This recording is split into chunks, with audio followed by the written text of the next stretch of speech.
The Jedi Master's lightsaber ignited 3 centimeters from Belladonna Boudreaux's throat, its blue plasma blade casting shadows across the Coruscant underworld cantina. He thought he had her cornered. He thought the Force gave him untouchable advantage. He thought wrong. Purple bioelectric energy crackled across Belladonna's leather-clad form as she moved with speed that made the Jedi's Force-enhanced reflexes look sluggish. Her hand snapped forward, not to block, but to attack, fingers crackling with electrical discharge that she'd been channeling since the moment he'd entered her kill zone. The throwing knife left her hand already charged with explosive bioelectric potential that had nothing to do with the Force and everything to do with the mutant X gene that made her the deadliest assassin the New Orleans guilds had ever produced. It struck the Jedi's lightsaber hilt with surgical precision, and the bioelectric charge detonated on contact. The explosion wasn't large, barely, enough to shatter the lightsaber's power cell and send the Jedi Master stumbling backward with a scream of pain and shock as his weapon died in his hand.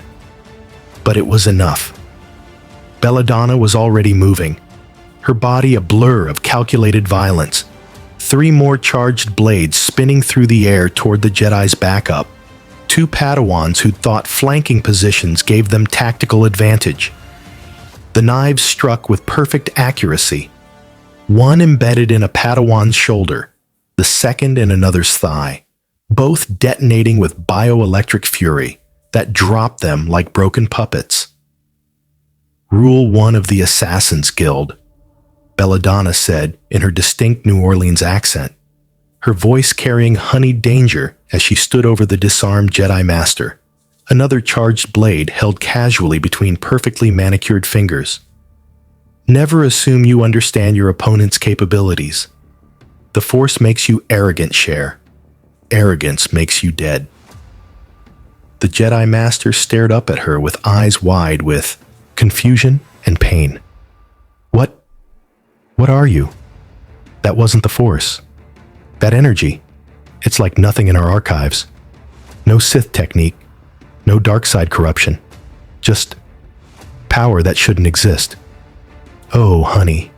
Belladonna smiled with predatory beauty that had broken hearts and ended lives across 2 dimensions. Where I come from, we call it being a mutant. Here in your little galaxy, far, far away, I'm going to call it a competitive advantage. She pressed the charged blade against his throat. Not hard enough to break skin, but close enough that he could feel the electrical discharge making his nerves scream. Now, you're going to answer some questions about whoever hired you to kill me. And you're going to answer honestly, because if you lie, I'll know. And if I know you're lying, the blade's bioelectric charge intensified until purple lightning danced across its surface.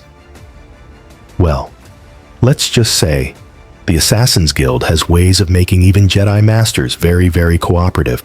48 hours earlier, Belladonna Boudreaux's last conscious memory of Earth was diving through a glowing purple rift in reality while being chased by Apocalypse's horsemen through the New Orleans bayou. She'd been mid-mission, recovering an ancient artifact for a client who paid very well and asked very few questions, when everything went wrong in ways her extensive assassin training hadn't prepared her for. The rift had felt like being electrocuted by her own powers while simultaneously being torn apart at the molecular level. Her bioelectric abilities had gone haywire, her nervous system lighting up with discharge that should have killed her, but instead seemed to resonate with whatever dimensional tunnel she'd been pulled through. Then darkness, cold, and the distinct sensation of falling through infinite space. She woke up on durasteel plating that her first confused assessment identified as not anywhere on Earth. With the certainty of someone who'd operated on 6 continents and knew their geographical markers, the air tasted recycled. The ambient lighting was wrong, too blue, too artificial, powered by technology that hummed with unfamiliar frequencies. And the gravity felt just slightly off, suggesting either artificial generation or a planet that wasn't Terra. Merde, Belladonna muttered in the French-influenced Cajun dialect that marked her New Orleans heritage, sitting up slowly and assessing her situation with the tactical precision her father had beaten into her from age 6. Where the hell am I? And who's going to pay for ruining a perfectly good Thursday? She was in what looked like a cargo hold, massive, industrial, filled with containers marked in a language that definitely wasn't any Earth script she recognized. Her weapons were still on her person, twin pistols holstered at her thighs, throwing knives secured in forearm sheaths and boot compartments, a combat blade strapped to her lower back. Whoever had transported her here either hadn't searched her or hadn't cared that she was armed. Both options were tactically interesting. The hold's door hissed open with pneumatic pressure, and 3 figures entered wearing armor that made Belladonna's threat assessment instincts scream warnings. The armor was white, synthetic, covering them head to toe, with helmets sporting distinctive T-shaped visors.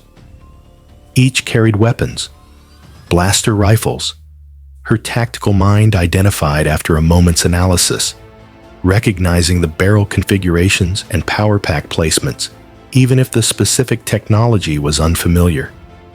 Target acquired, one spoke with mechanical voice distortion.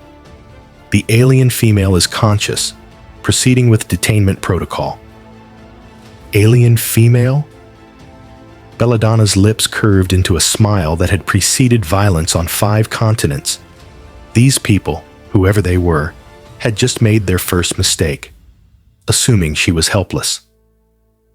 "Now, gentlemen," Belladonna said, standing slowly with her hands visible but positioned for quick draws, her body language projecting the perfect blend of cooperation and capability. "Before y'all do something that gets someone hurt, maybe we can talk about this like civilized people. I'm a little disoriented, having just been ripped through dimensional space without my permission, and I'd appreciate some answers before we escalate to violence." "Silence," the lead armored figure commanded. "You are aboard a Republic impound facility. Your vessel crashed in restricted space. You will be detained for questioning about smuggling activities." Republic, smuggling, restricted space.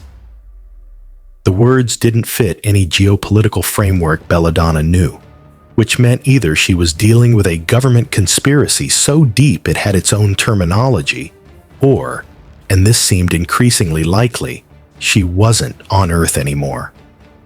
"My vessel?" Belladonna asked with genuine confusion. "Honey, I don't own a ship. I was in the middle of a swamp in Louisiana when something pulled me through a portal. If there's a crashed vessel, it's got nothing to do with me." Scans indicate bioelectric energy signatures consistent with the crashed vessel's power systems. Another guard reported, clearly reading from some kind of heads-up display. "Detainment protocol authorized. Do not resist." Bioelectric signatures. They detected her mutant abilities. That was concerning. If their scanners could identify her X gene's energy output, they had technology that didn't exist on Earth. And if they thought her bioelectricity was connected to some crashed ship, then maybe whatever had pulled her through dimensions had left residual energy traces. The guards advanced with the confident movement of soldiers who detained countless suspects and expected this to be routine. They were about to learn that Belladonna Boudreaux had never been routine. She moved, not toward them. That's what they expected. She moved laterally, her body dropping into the capoeira crouch that guild masters had, drilled into her muscle memory, then exploding upward with a spinning kick that caught the lead guard's rifle and sent it flying before his nervous system registered the attack had begun. Purple bioelectric energy crackled across her hands as she channeled her mutant power through her nervous system, enhancing her reflexes and strike speed to levels that even enhanced human soldiers couldn't match. Her fist connected with the second guard's helmet with enough bioelectric discharge to overload whatever electronics were inside. His heads-up display sparked and died, and he staggered backward with a scream of pain. The third guard managed to aim his rifle, but Belladonna's throwing knife was already in motion, charged with explosive bioelectric potential, spinning end over end with the perfect ballistics her 17 years of training had perfected. It struck the rifle's barrel and detonated with force that shattered the weapon and sent the guard crashing into a cargo container. 15 seconds. 3 armed soldiers neutralized without killing any of them. Not bad for being disoriented in an unknown location with unfamiliar technology. Belladonna retrieved her throwing knife, checked that her other weapons were secure, and walked calmly toward the cargo hold exit. The guards would recover. She'd calculated her bioelectric discharge to incapacitate, not inflict permanent damage. But they'd have impressive headaches and a story about the alien female who moved like violence incarnate. The corridor beyond the cargo hold was industrial, clean, and absolutely confirmed that she wasn't on Earth. The architecture was wrong. Too angular, too efficient, designed for species that didn't quite share human proportions. Lighting strips ran along the ceiling with technology that looked decades beyond Earth's most advanced facilities. And the ambient sounds, distant machinery, air recycling, the occasional announcement in that alien language, all screamed, "Not home." Right, Belladonna muttered to herself, checking the charge on her bioelectric reserves and confirming her powers were fully functional despite the dimensional displacement. Step 1. Figure out where I am. Step 2. Figure out how to get home. Step 3. Kill whoever's responsible for ruining my Thursday. Priorities established. She moved through the facility with the stealth training that had made her the Assassin's Guild's youngest ever operative to achieve master status, avoiding patrols and security systems with practiced ease.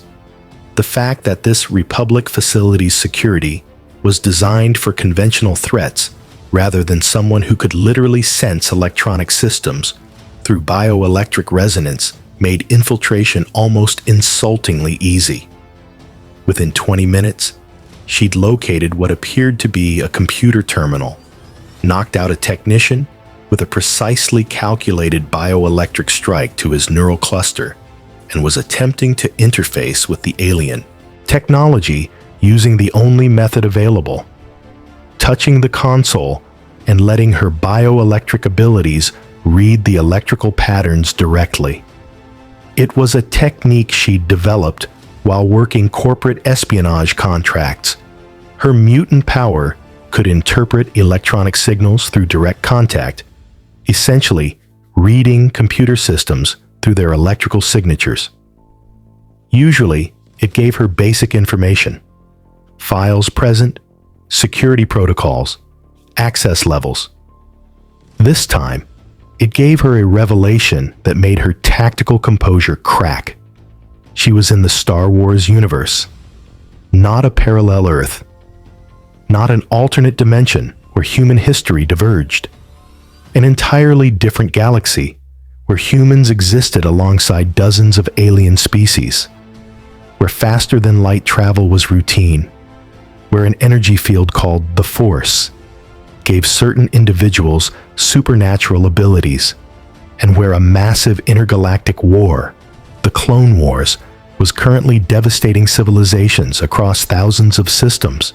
"Oh, you have got to be kidding me," Belladonna breathed, her mind racing through implications with the speed of someone trained to adapt to impossible situations. "I've been dumped into a science fiction universe with laser swords and magic powers and..." She pulled up more data. A war between the Republic and something called the Separatists. Perfect. Just perfect. A new alert flashed across the terminal. Bounty posting. Her face, captured from security footage when she disabled those guards, now marked as unknown species, dangerous, wanted for assault on Republic personnel, 50,000 credits reward. 50,000 credits. She had no idea if that was a lot in this economy, but bounty hunters would certainly think it was worth pursuing.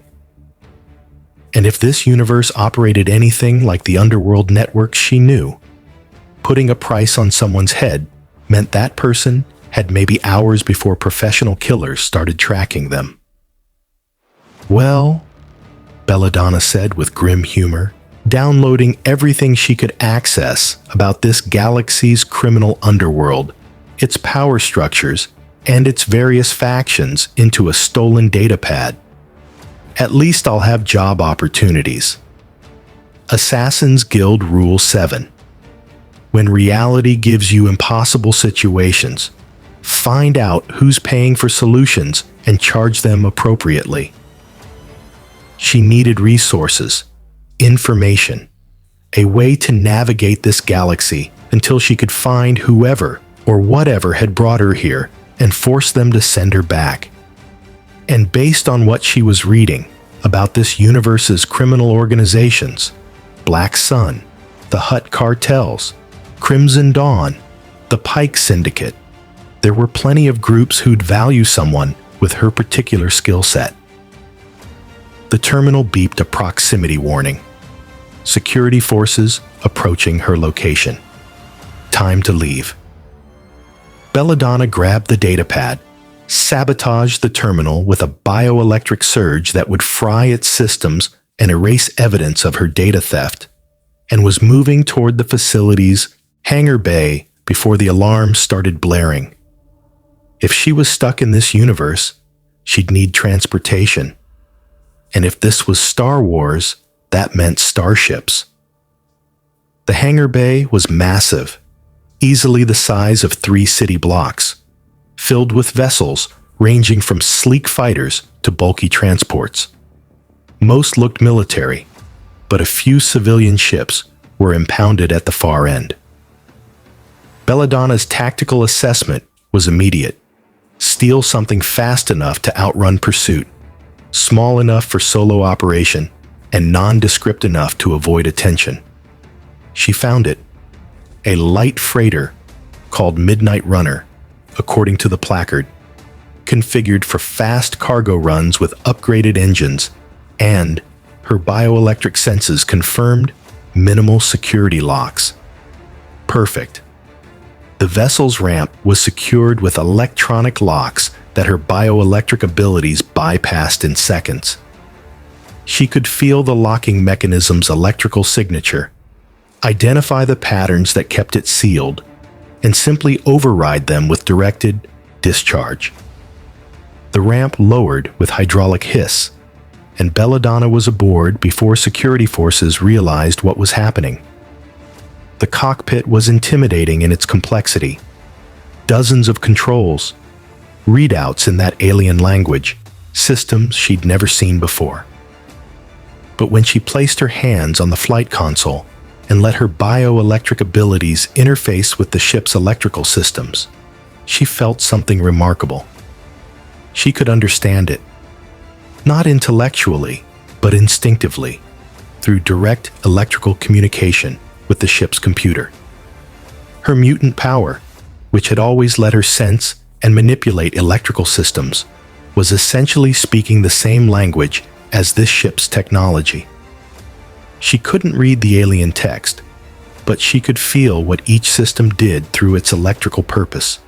Engines, shields, weapons, navigation, life support.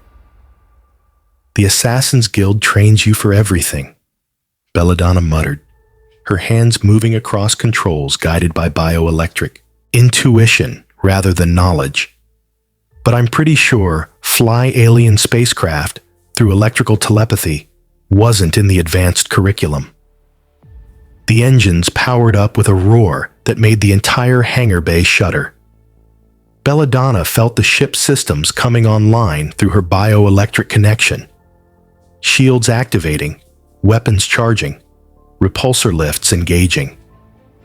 She'd never flown anything more complex than a helicopter, but her power was essentially letting the ship's computer teach her through direct neural interface. "Attention! Unknown vessel," blared through the comm system. "Power down immediately. You are stealing Republic property. Comply, or we will open fire." Belladonna's response was to punch the throttle.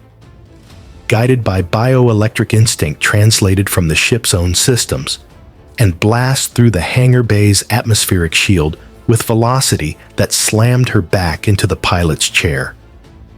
The Midnight Runner burst into space above Coruscant, the galactic capital, according to the data she'd stolen. And Belladonna got her first view of the Star Wars universe from the perspective that really mattered, as a pilot being chased by Republic fighters. "Oh, this is going to be interesting," Belladonna said, with the kind of smile that had preceded legendary guild operations, her hands dancing across controls, while her bioelectric abilities coordinated with the ship's systems to dodge incoming laser fire. "Welcome to the galaxy, Belladonna Boudreaux. Try not to die in the first hour."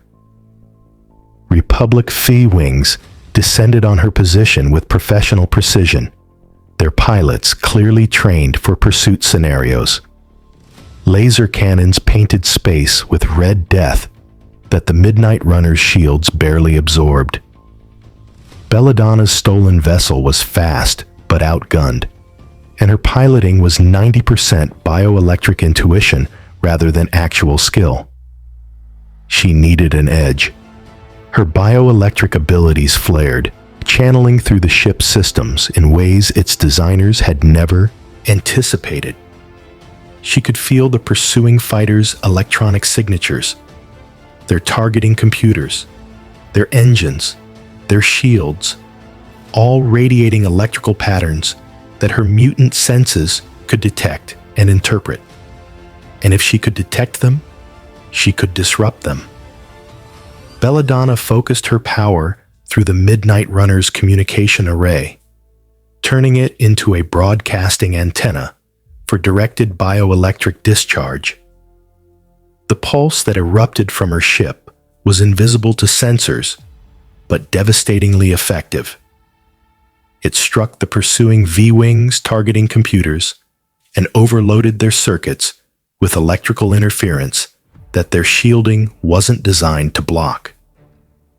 The fighters' weapons systems went offline simultaneously, their pilots suddenly flying blind as their heads-up displays crashed and their targeting solutions disappeared. It wouldn't last long, maybe 30 seconds before their systems rebooted, but 30 seconds was enough. Belladonna punched the hyperdrive. Activation. Guided entirely by bioelectric intuition, since she had no idea how to actually plot a course. The Midnight Runner stretched into star lines and vanished into hyperspace, leaving confused Republic pilots and a very interesting security report in its wake. As the ship hurtled through hyperspace toward a destination Belladonna hoped wouldn't kill her immediately, she leaned back in the pilot's chair and took stock of her situation with the practiced calm of someone who'd survived impossible odds through most of her adult life. She was in the Star Wars universe. She had no idea how she'd gotten here or how to get back. She had a stolen ship, minimal resources, and a bounty on her head for assaulting Republic guards and stealing government property. Every faction in this galaxy would either want to kill her, capture her, or exploit her unique abilities. She was, in other words, exactly where an assassin guild master belonged, in hostile territory surrounded by enemies, with nothing but her skills and her determination to survive. Right, Belladonna said to the empty cockpit, her New Orleans accent carrying notes of dark amusement. First order of business, find someone rich enough to pay for assassination services. Second, build a reputation. Third, figure out which faction is least likely to stab me in the back. And fourth, she pulled up the stolen data about this galaxy's criminal underworld, focusing on the organizations that controlled illegal operations across multiple systems. Organizations that might appreciate someone with her particular talents. Fourth, show this galaxy what happens when the Assassin's Guild comes to town. The Midnight Runner dropped out of hyperspace above Nar Shaddaa, the smuggler's moon, according to her stolen data. A massive urban world orbiting the Hutt homeworld, controlled entirely by criminal cartels, where Republic law meant nothing and credits meant everything. It was, in other words, exactly the kind of place where an assassin could disappear, make connections, and start building the intelligence network necessary for survival. Belladonna guided her ship toward the moon's surface, following automated landing vectors, while her bioelectric senses felt the massive city's electrical grid like a living organism. Millions of beings, thousands of vessels, countless opportunities for someone with her skills. The landing pad she'd selected was in Nar Shaddaa's red sector, the violent, lawless district where questions weren't asked and bodies weren't found. Perfect for making contact with the kind of people who hired assassins and paid well for discretion. She'd barely descended the Midnight Runner's ramp when they appeared. 5 beings in mismatched armor carrying weapons that ranged from blaster pistols to vibro axes. Bounty hunters. Her tactical assessment identified immediately, drawn by the price on her head, or simply by the fact that she was a stranger with a valuable ship. Nice vessel, their leader said in heavily accented basic, his reptilian features twisted into what might have been a smile. You're new here. That means you don't know the rules. Rule 1. New arrivals pay docking tax. 20,000 credits. Now. 20,000, Belladonna repeated, her voice carrying the dangerous sweetness that preceded guild violence. She'd counted their weapons, assessed their positioning, identified their leader's overconfidence and his crew's inexperience. That's quite a tax for a landing pad that looks like it hasn't been maintained since last century. Pay, or we take the ship and sell you to whoever's offering bounties for. The leader paused, checking a data pad. Unknown species, dangerous, wanted by Republic. 50,000 credits for you alive, another 20 for the ship. That's 70,000 reasons to not let you walk away. Belladonna's smile became the expression that had earned her the nickname the Widow within guild circles. Gentlemen, let me make you a counteroffer. You walk away now. Tell your friends that the landing pad in Section 47 Beta is claimed, and I don't demonstrate why the Republic considers me dangerous. Deal? The laughter that followed was predictable. The violence that erupted when they reached for their weapons was equally predictable, but its speed and brutality exceeded anything these small-time criminals had encountered. Belladonna moved like liquid death. her body a blur of calculated violence perfected through 17 years of Assassin Guild training. Her bioelectric abilities enhanced every strike, every dodge, every movement with energy that made her faster and stronger than baseline human physiology allowed. The leader's vibro axe swung toward her head. She ducked under it with capoeira grace, her fist driving into his solar plexus with bioelectric discharge that stopped his heart for exactly 2.7 seconds. Long enough to drop him unconscious, but not long enough to kill. Assassin's Guild, Rule 12. Demonstrate capability without creating vendetta. Bodies made enemies. Unconscious witnesses made reputations. 2 bounty hunters flanked her position with blasters drawn. Belladonna's throwing knives were already in motion, charged with explosive bioelectric potential, spinning through the air with ballistic perfection. They struck the blaster's power packs and detonated with small-scale explosions that destroyed the weapons and sent both hunters stumbling backward with burned hands and shattered confidence.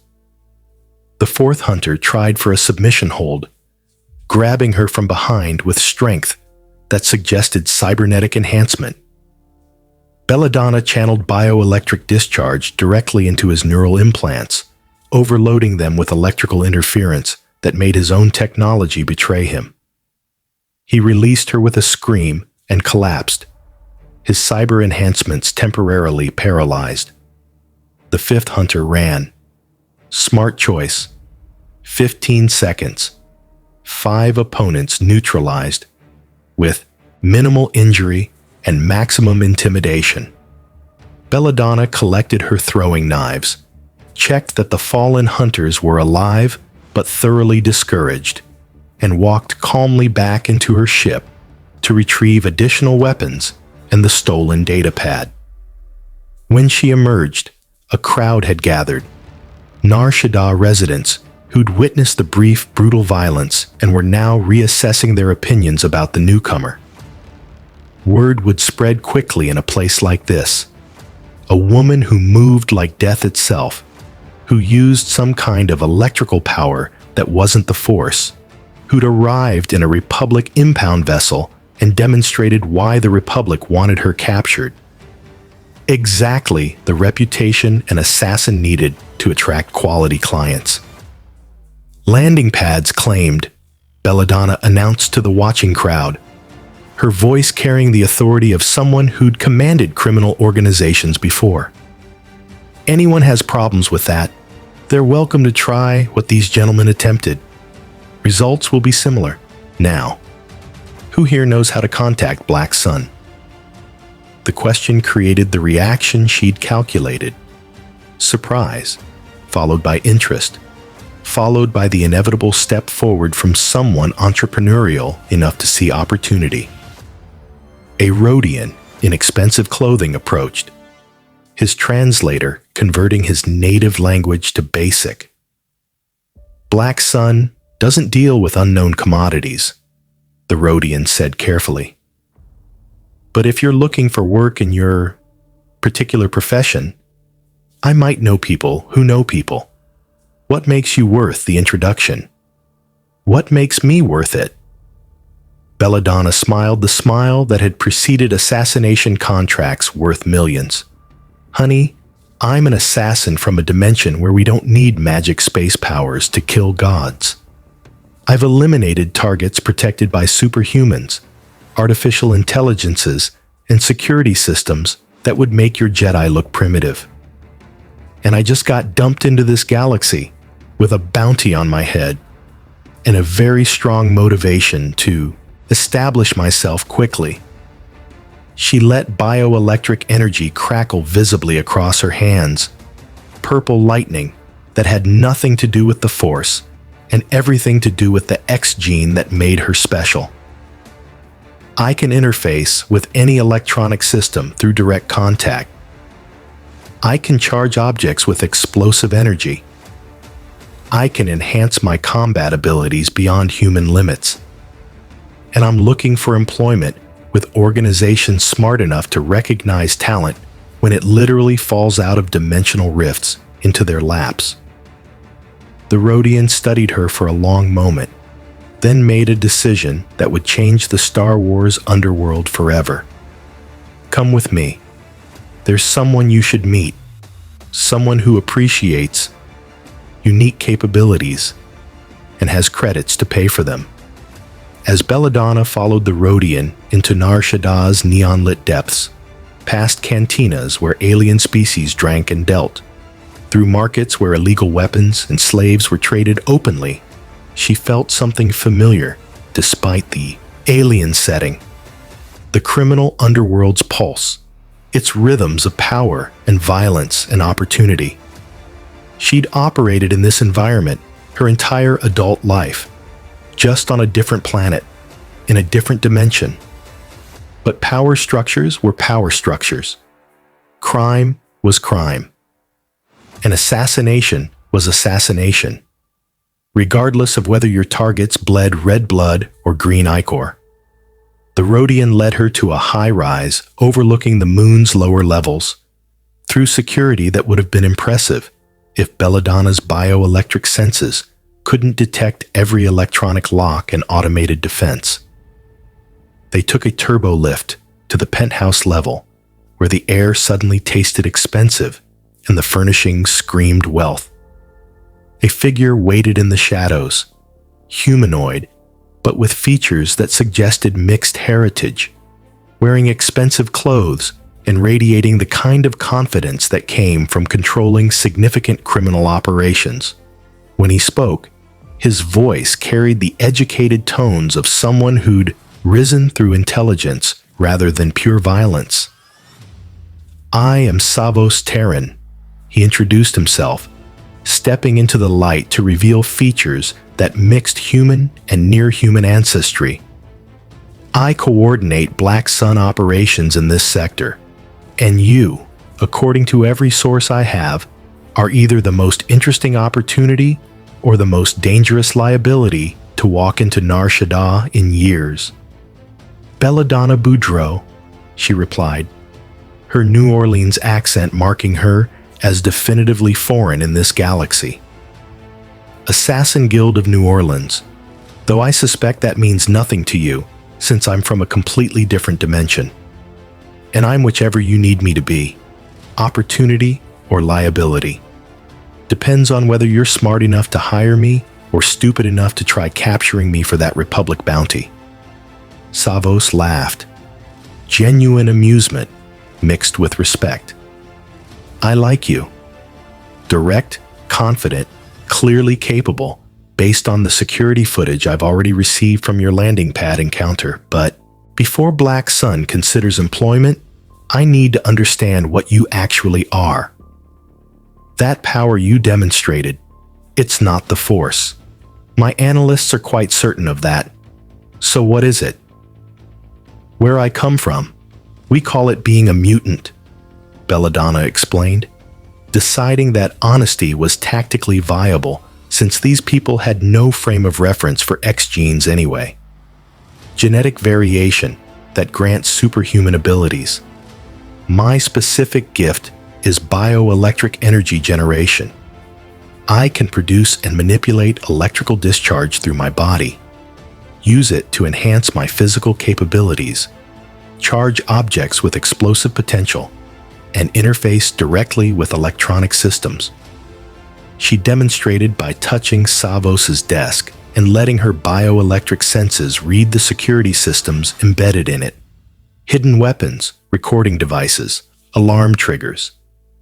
"You've got 3 concealed blasters in this desk, 2 surveillance systems running right now, and a panic button connected to your security team. Want me to tell you their current positions based on their cybernetic implants' electrical signatures?" Savos's expression shifted from amused interest to genuine concern. "You can detect cybernetics? Through walls?" "Through anything conductive," Belladonna confirmed. "My power lets me sense electrical activity, biological, technological, or hybrid. It's like having a sixth sense for anything that runs on electricity." which in a high-tech galaxy like this, she smiled, makes me very difficult to ambush and very effective at infiltration. And the charging objects part? Belladonna drew a throwing knife, let bioelectric energy crackle across its surface until the blade glowed with purple discharge, then threw it at a reinforced wall panel. The knife struck and detonated with force that cracked the wall and left a small crater. Any object I touch, I can charge with bioelectric potential, she explained. Throwing knives become grenades. Bullets become armor-piercing explosives. Even my bare-handed strikes carry enough electrical discharge to shut down nervous systems or overload cybernetics. I'm an assassin who turns everything into a weapon, and my targets never see it coming because it looks like normal objects until they explode. Savos studied the damaged wall panel, then looked at Belladonna with the expression of someone who just realized he was talking to something unprecedented. No force sensitivity at all? None, Belladonna confirmed. Whatever the force is, I can't sense it or use it. But from what I'm reading, that might actually be an advantage. Force users rely on sensing intent through their mystical energy. I don't register in the Force, which means Jedi and Sith can't predict my movements the way they do normal opponents. I'm effectively invisible to their precognition, which makes you the perfect assassin for targeting Force users, Savos said slowly, understanding dawning. Black Sun has contracts we can't fulfill because Jedi deflect blaster fire and sense attacks before they happen. But if you're invisible to Force precognition, then I can kill Jedi, Belladonna completed with cold professional pride. And based on the prices I'm seeing for Jedi elimination contracts, she'd reviewed the data during her hyperspace flight. We're talking about enough credits to set me up very comfortably while I figure out how to get home. Let's discuss terms, Savos decided, gesturing to a seat across from his desk. Black Sun has multiple contracts requiring discretion, capability, and absolute reliability. If you can deliver results, we can provide resources, protection, and information about dimensional anomalies that might interest someone trying to return to their home universe. Belladonna sat with the graceful confidence of someone who'd negotiated criminal contracts before, just in a different galaxy. I'm listening. First contract is simple. Proof of concept, Savos explained. There's a Jedi Knight named Kale, Voss operating in Hutt space, investigating Black Sun smuggling operations. He's cost us 17 million credits in the past month.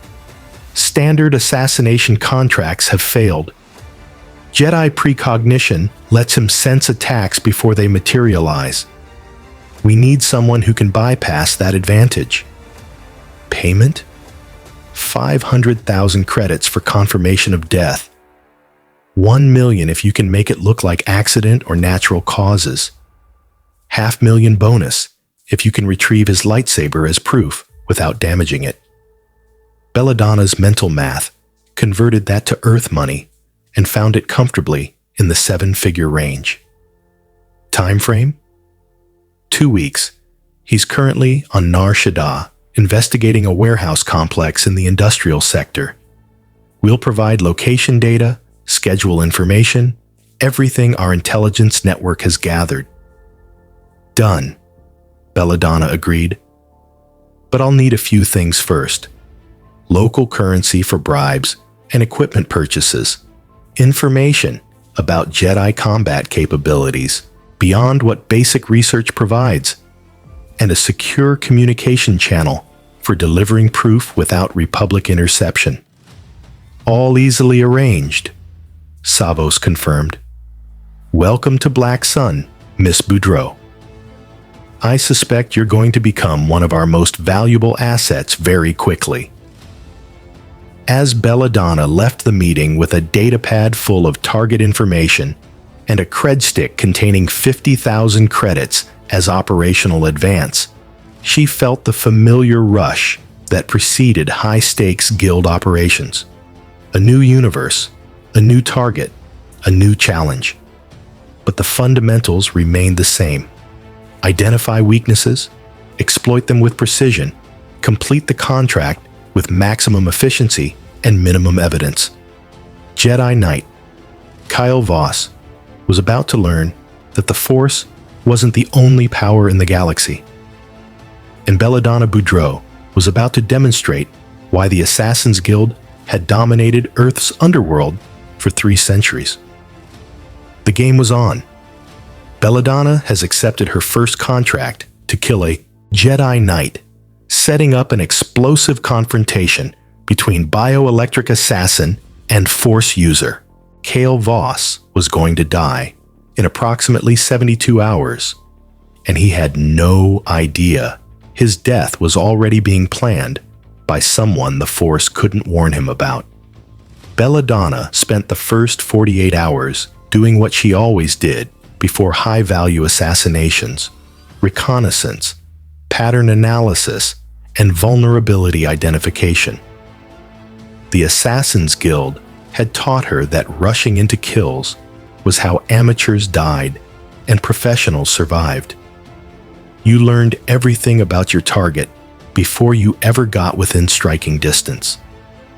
The warehouse complex where Kyle Voss was investigating occupied 12 square blocks of Nar Shaddah's industrial sector, a maze of cargo facilities, loading docks, and maintenance tunnels that Black Sun used for smuggling operations the Republic technically knew about but couldn't prove in court. The Jedi Knight had been embedded undercover for 3 weeks, working as a dock loader while gathering evidence. Belladonna watched him from a rooftop vantage point through macro binoculars she'd purchased with Black Sun credits. Her bioelectric senses extended to feel the electrical signatures of everyone in the warehouse below. Most workers registered as baseline biological, normal heartbeats, normal neural activity. But Kyle Voss's signature was different. His nervous system showed enhanced electrical activity consistent with what she'd learned about Force users, plus cybernetic implants in his right arm from what looked like old combat injuries. "Interesting," Belladonna murmured, recording his movement patterns with the stolen datapad. "You're not relying entirely on mystical powers. Smart. But those cybernetics are a vulnerability you probably don't even realize you have." She'd spent considerable time researching the Force through Black Sun's intelligence archives. Not enough to make her an expert, but enough to understand its basic principles. Force users could sense danger through precognition, deflect blaster bolts with lightsabers, and enhance their physical abilities through mystical energy. They were formidable opponents for anyone using conventional weapons. But Belladonna wasn't conventional. Her bioelectric abilities operated on completely different principles from the Force. She didn't manipulate mystical energy. She manipulated actual, measurable electricity. And if Kyle Voss's cybernetics ran on electrical power, she could exploit that. Over 2 days of observation, she identified his patterns. Voss worked 12-hour shifts loading cargo, took lunch breaks in the warehouse's cantina, and spent evenings in a low-rent apartment 3 blocks away. He was methodical, cautious, and clearly trained in maintaining cover identities. But he also displayed the confidence of someone who trusted the Force to warn him of danger. That confidence was about to be his fatal mistake. On the 3rd day, Belladonna made her move.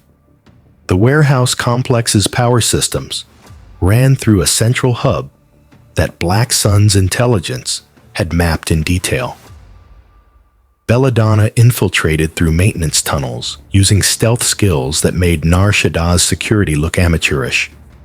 Her bioelectric senses navigating the electrical grid like a roadmap only she could see. She found the power hub, a massive chamber filled with transformers, capacitors, and distribution systems that fed electricity to the entire complex, and more importantly, to the surveillance systems that monitored every entrance and exit. Belladonna placed her hands on the main transformer and let her bioelectric abilities flow into the system. Not to destroy it. That would alert Voss something was wrong. Instead, she established a connection, letting her power integrate with the facility's electrical grid until she could sense everything it touched. Lights, cameras, locks, computers, and most critically, the cybernetic implants of anyone working inside.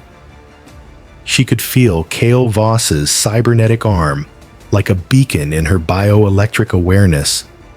Its power, cell, its neural interface, its motor controls. And through that connection, she began introducing subtle electrical interference.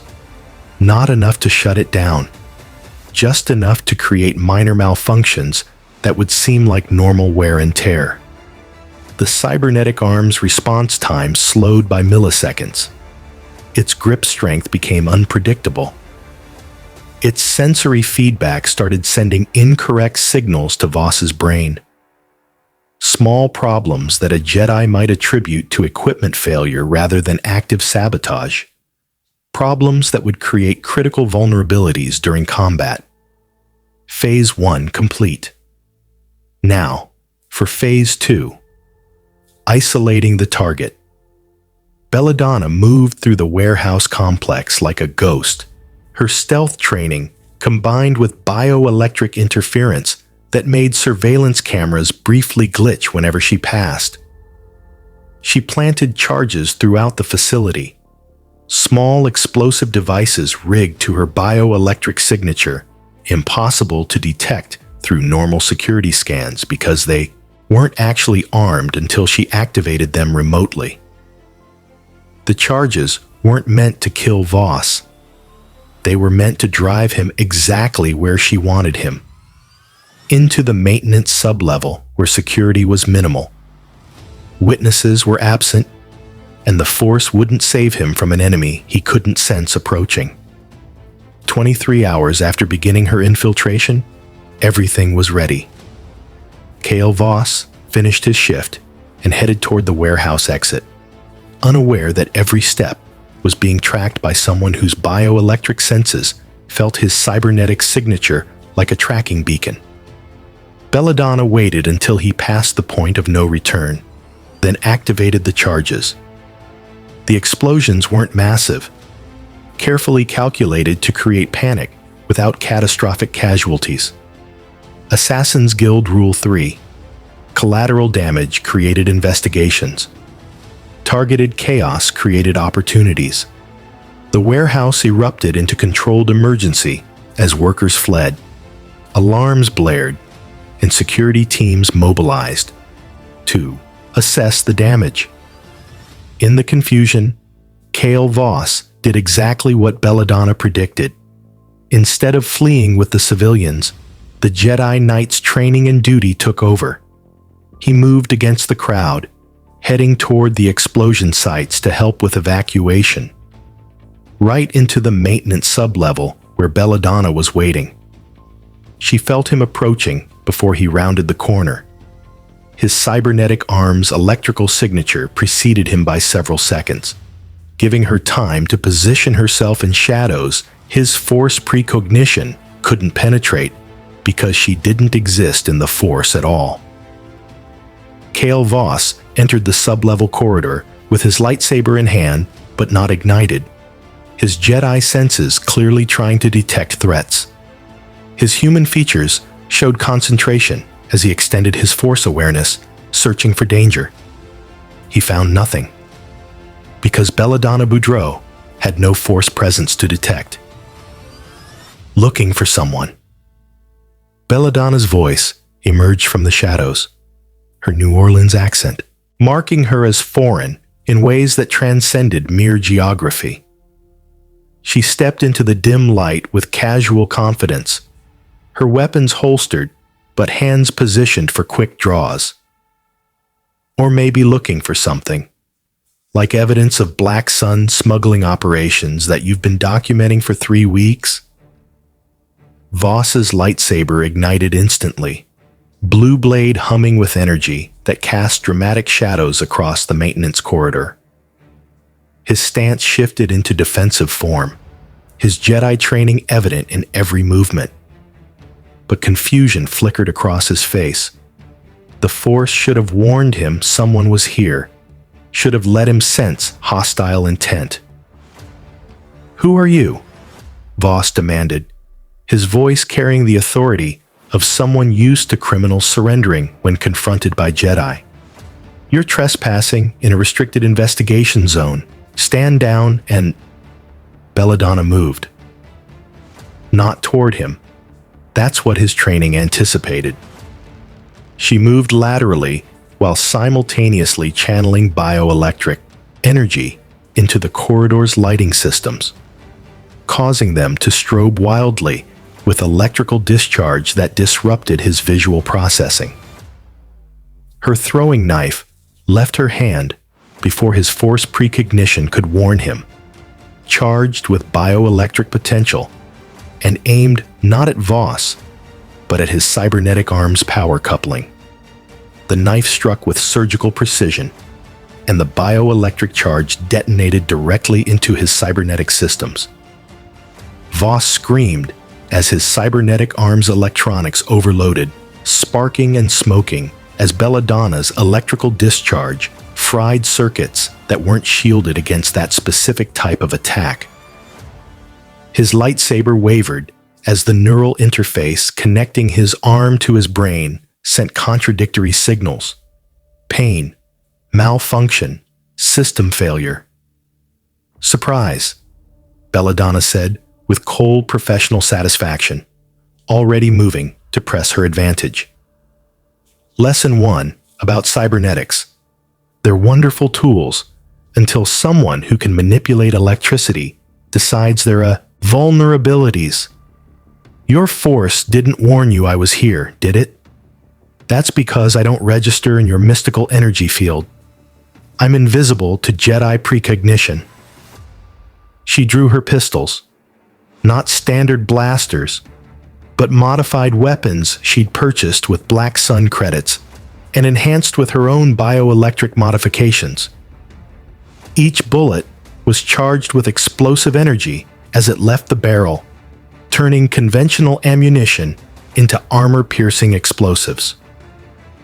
Voss deflected the first 3 shots with his lightsaber, despite his malfunctioning cybernetics, his Jedi training overriding pain through discipline and determination. But the 4th shot, aimed low, calculated to exploit his compromised arm's reduced reaction speed, struck his leg with bioelectric fury that would have shattered bone if his Force enhancement hadn't partially absorbed the impact. He stumbled, his defensive form breaking, and Belladonna was on him.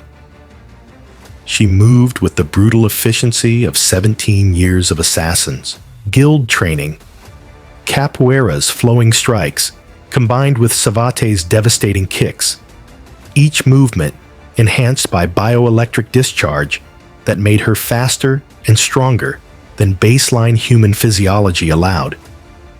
Her fist connected with his solar plexus, driving bioelectric energy directly into his nervous system with calculated precision. Voss's Force barrier, the defensive energy that Jedi used to protect themselves, met her bioelectric assault and struggled. The Force and bioelectricity were fundamentally different energies, operating on different principles. His mystical defense couldn't fully counter her electrical attack because the universe itself didn't know how to reconcile 2 power systems from completely different dimensional physics. "You're good," Belladonna acknowledged, dodging his lightsaber counterattack with acrobatic grace that made the blade miss by centimeters. "Better than I expected. But you're fighting with one hand, literally sparking like a malfunctioning droid in a location I've rigged with electrical interference against an opponent your force can't detect. The math doesn't favor you, Cher." Voss gathered the force around himself. She couldn't sense it mystically, but she could see its effects as his movements suddenly accelerated beyond human capability. His lightsaber became a blur of blue death, strikes coming from angles that should have been impossible, his Jedi training fully engaged despite his injuries. He was magnificent, skilled, determined, powerful. He was also doomed. Belladonna had fought enhanced beings before, mutants whose powers exceeded hers, superhumans with strength that could crush steel, speedsters who moved faster than her reflexes could track. She'd survived by being smarter, more prepared, more willing to exploit every advantage no matter how small. She activated the charges she'd planted throughout the corridor. The explosions weren't meant to hurt Voss directly. His force barrier would protect him from blast damage. They were meant to collapse the ceiling supports, bring down electrical conduits, and create an environment where her bioelectric abilities gave her overwhelming advantage. Sparking power cables fell like electrified serpents. Belladonna caught them with her bare hands, channeling their energy through her body until she literally glowed with purple bioelectric discharge. The pain that would have killed a normal person was merely intense sensation to someone whose mutant physiology was designed to generate and manipulate electricity. "You want to know what I am?" Belladonna said, her voice carrying over the chaos of collapsing infrastructure. "I'm what happens when a universe decides that evolution should include electricity manipulation as a survival trait. I'm a mutant Jedi, a being whose genetic code grants superhuman abilities. And in a galaxy where everyone relies on technology that runs on electrical power, she released the accumulated energy in a directed blast that wasn't quite lightning and wasn't quite force power, just pure bioelectric fury channeled through will and mutation. It struck Voss's force barrier and overloaded it through sheer electrical intensity that mystical defense wasn't designed to counter. The Jedi Knight flew backward, his body convulsing from electrical discharge that his nervous system couldn't process, his cybernetic arm completely dead, his lightsaber falling from nerveless fingers to clatter on the Durasteel floor. Belladonna walked toward him slowly, her bioelectric abilities still crackling across her skin like living lightning. She retrieved his lightsaber, carefully, aware that the weapon was both proof of contract completion and worth a small fortune on the black market. "I don't enjoy this," Belladonna said, and meant it. The Assassin's Guild had taught her that professional killers who enjoyed their work were sociopaths, and sociopaths made mistakes. She was a weapon, not a monster. "You're doing your job, same as me. Different employers, different moral frameworks, but ultimately, we're both just trying to survive in complicated circumstances." Voss looked up at her with eyes that showed pain, confusion, and the dawning realization that he was going to die without understanding what had killed him. What are you?" "Someone from a different dimension, where powers don't require mystical explanations," Belladonna replied, raising her pistol and charging the final bullet with enough bioelectric energy to ensure death would be quick. "For what it's worth, you fought well. Better than most." The guild would have recruited you if you'd been born in New Orleans. She pulled the trigger. The bioelectric bullet struck Voss's head with force that ended consciousness before pain could register. Professional, clean, efficient.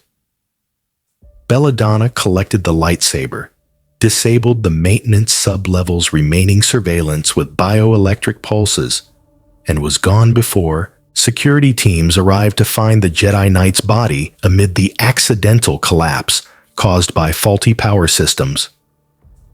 72 hours after accepting the contract, Belladonna delivered Kale Voss's lightsaber to Savos Terran's penthouse. The Black Sun coordinator examined the weapon with the expression of someone who'd seen many impossible things but was still impressed. Confirmed dead by Republic investigation, Savos said, pulling up news reports on a holographic display. Official story is equipment malfunction during emergency response. No evidence of assassination. You exceeded every expectation, Miss Boudreaux. 1 million credits is agreed for making it look accidental, Belladonna replied, her tone professional. Plus the $500,000 bonus for undamaged lightsaber retrieval. That's 1.5 million total. Already transferred to your account, Savos confirmed. Along with something extra. Information you'll find valuable. Our intelligence network has been tracking dimensional anomalies since you mentioned your arrival circumstances. There's an event occurring in 3 weeks that might interest you.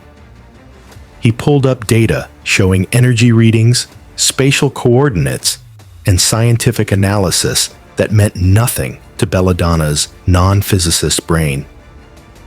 But the conclusion was clear. A dimensional rift is opening near the outer rim world of Raxus Prime. Similar energy signature to the one that brought you here. Black Sun scientists believe it might provide a path back to your home dimension. Belladonna felt something she'd been carefully suppressing. Hope. How certain are they? 60% confidence, Savos admitted. Dimensional physics isn't an exact science, even for our best researchers. But if you want to return home, this might be your only opportunity. The rift will only remain stable for approximately 6 hours before collapsing. 3 weeks, Belladonna calculated mentally. What do you need from me in exchange for this? Information? 2 more contracts, Savos replied. Both high value, both requiring your unique capabilities. Complete them, and Black Sun will provide transportation, technical support, and everything necessary to maximize your chances of returning home. The contracts? Savos pulled up holographic files showing 2 targets that made even Belladonna's professional composure crack slightly. The first target was a Sith apprentice named Darth Kage, a dark side force user operating in Hutt space, conducting experiments that threatened Black Sun's operations. The file showed a being whose power exceeded anything Belladonna had encountered. Telekinesis strong enough to crush starships, force lightning that could kill dozens simultaneously, combat skills refined through decades of Sith training. The second target was even more problematic. A Republic senator named Cora Venn, who'd been pushing anti-smuggling legislation that would cost Black Sun billions, but Senator Venn was protected by a full security detail operated from a heavily fortified compound on Coruscant and was considered politically untouchable. A Sith Lord and a Republic senator, Belladonna summarized. You're not asking for easy work. We're offering you a path home, Savos countered. That's worth difficult work. The question is, can you deliver results against targets this challenging? Belladonna studied the files with a tactical assessment that had made her the Assassin's Guild's most successful operative. The Sith apprentice would be extraordinarily dangerous. more powerful than the Jedi Knight had been, with decades more experience and none of the ethical restraints. The senator would be less personally dangerous, but far more difficult to access. Both contracts would require everything she'd learned across 17 years of professional assassination. Both would push her capabilities to their absolute limits. Both carried risks that could end with her dead or captured. I'll take them, Belladonna decided. But I'll need more resources than last time. The Sith contract requires specialized equipment, materials that can withstand force attacks, weapons calibrated for fighting someone who can deflect conventional attacks telekinetically. And the Senator contract needs detailed intelligence on her security protocols, her daily schedule, and vulnerability windows. All available, Savos confirmed. Black Sun will provide whatever you need. Resources, information, technical support. We want these targets eliminated, and we want them eliminated by someone who's proven she can kill Force users without triggering investigations that lead back to us. Time frame? 2.5 weeks for both contracts. That gives you several days before the dimensional rift opens to complete both assassinations, collect payment, and reach Raxus Prime. Belladonna extended her hand. Deal. Send me everything you have on both targets. I'll review the intelligence, develop operational plans, and contact you when I'm ready to execute. As she left Savos's penthouse with 2 new contract files and the promise of a way home, Belladonna felt the familiar pre-mission focus settling over her consciousness like a comfortable weapon. 2 targets, 2 impossibly difficult contracts, 1 chance to return to Earth and resume the life she'd been torn from. The Assassin's Guild had trained her for impossible missions. Now she'd demonstrate why she'd been their best operative by killing a Sith Lord and a Republic senator within 2 weeks. The research phase consumed 3 days. Belladonna rented a secure apartment in Nar Shaddah's upper levels, far from the violence of the Red Sector, but close enough to criminal networks for intelligence gathering, and transformed it into an operations center. The walls became covered with holographic projections, Darth Cage's known locations, movement patterns, reported force abilities, Senator Ven's security detail composition, schedule, variations, political relationships. Belladonna studied every detail with the obsessive focus that separated professional assassins from talented amateurs. Darth Cage was conducting experiments on Raxus Prime, the same planet where the dimensional rift would open. Convenient for operational logistics, but concerning for tactical planning. A Sith conducting experiments on a world where dimensional barriers were weakening suggested connections she didn't fully understand. Senator Ven would be addressing the Senate in 9 days, a public appearance that represented the only window where her security would be stretched thin enough for infiltration. But thin was relative.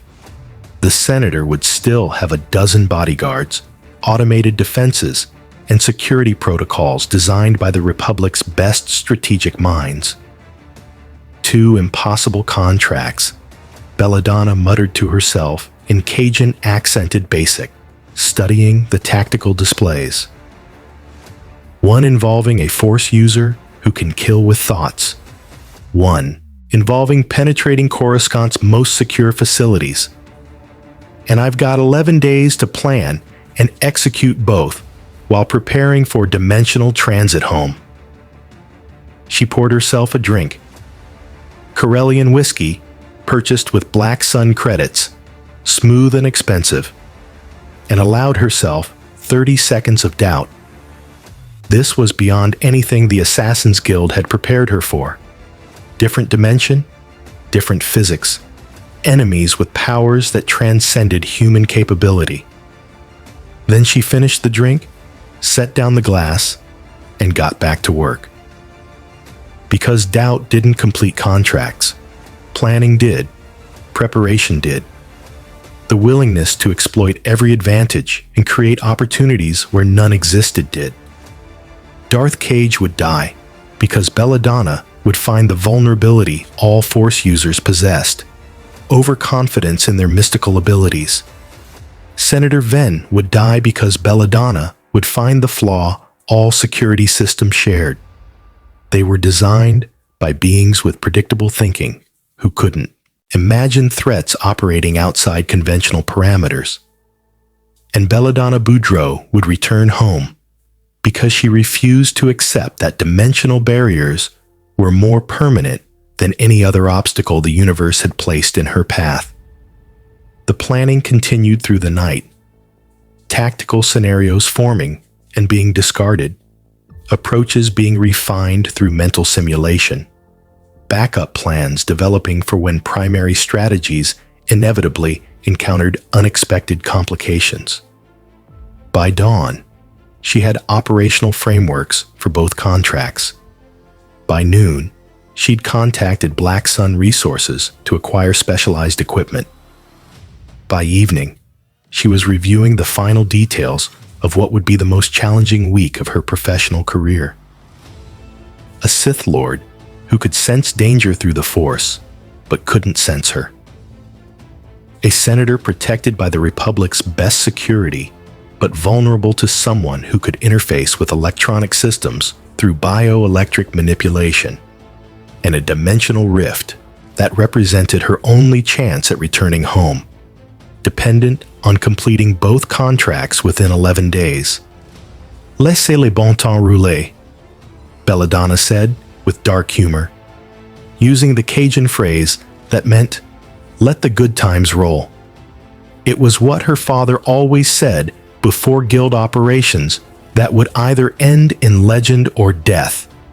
The hunt was on, and the galaxy was about to learn what happened when the Assassin's Guild's best operative set her sights on targets that thought themselves untouchable. Belladonna has eliminated her first Jedi target and accepted two even more dangerous contracts, a Sith Lord and a Republic Senator, with her only chance of returning home dependent on success. Raxus Prime was a monument to industrial decay, a junkyard planet where the galaxy's waste accumulated in mountains of scrap metal, discarded technology, and forgotten machinery. The atmosphere tasted like rust and oil. The sky was perpetually orange from chemical pollution, and every surface was either corroding or already corroded. It was, in other words, the perfect place for a Sith Lord to conduct experiments that civilized worlds wouldn't permit. Belladonna's shuttle descended through toxic clouds toward coordinates Black Sun Intelligence had identified as Darth Cage's primary research facility, a massive compound constructed from salvaged starship hulls, fortified with energy shields and automated defenses that would make frontal assault suicidal, which was why she wasn't planning frontal assault. Approaching drop zone, she muttered to herself, checking her equipment one final time.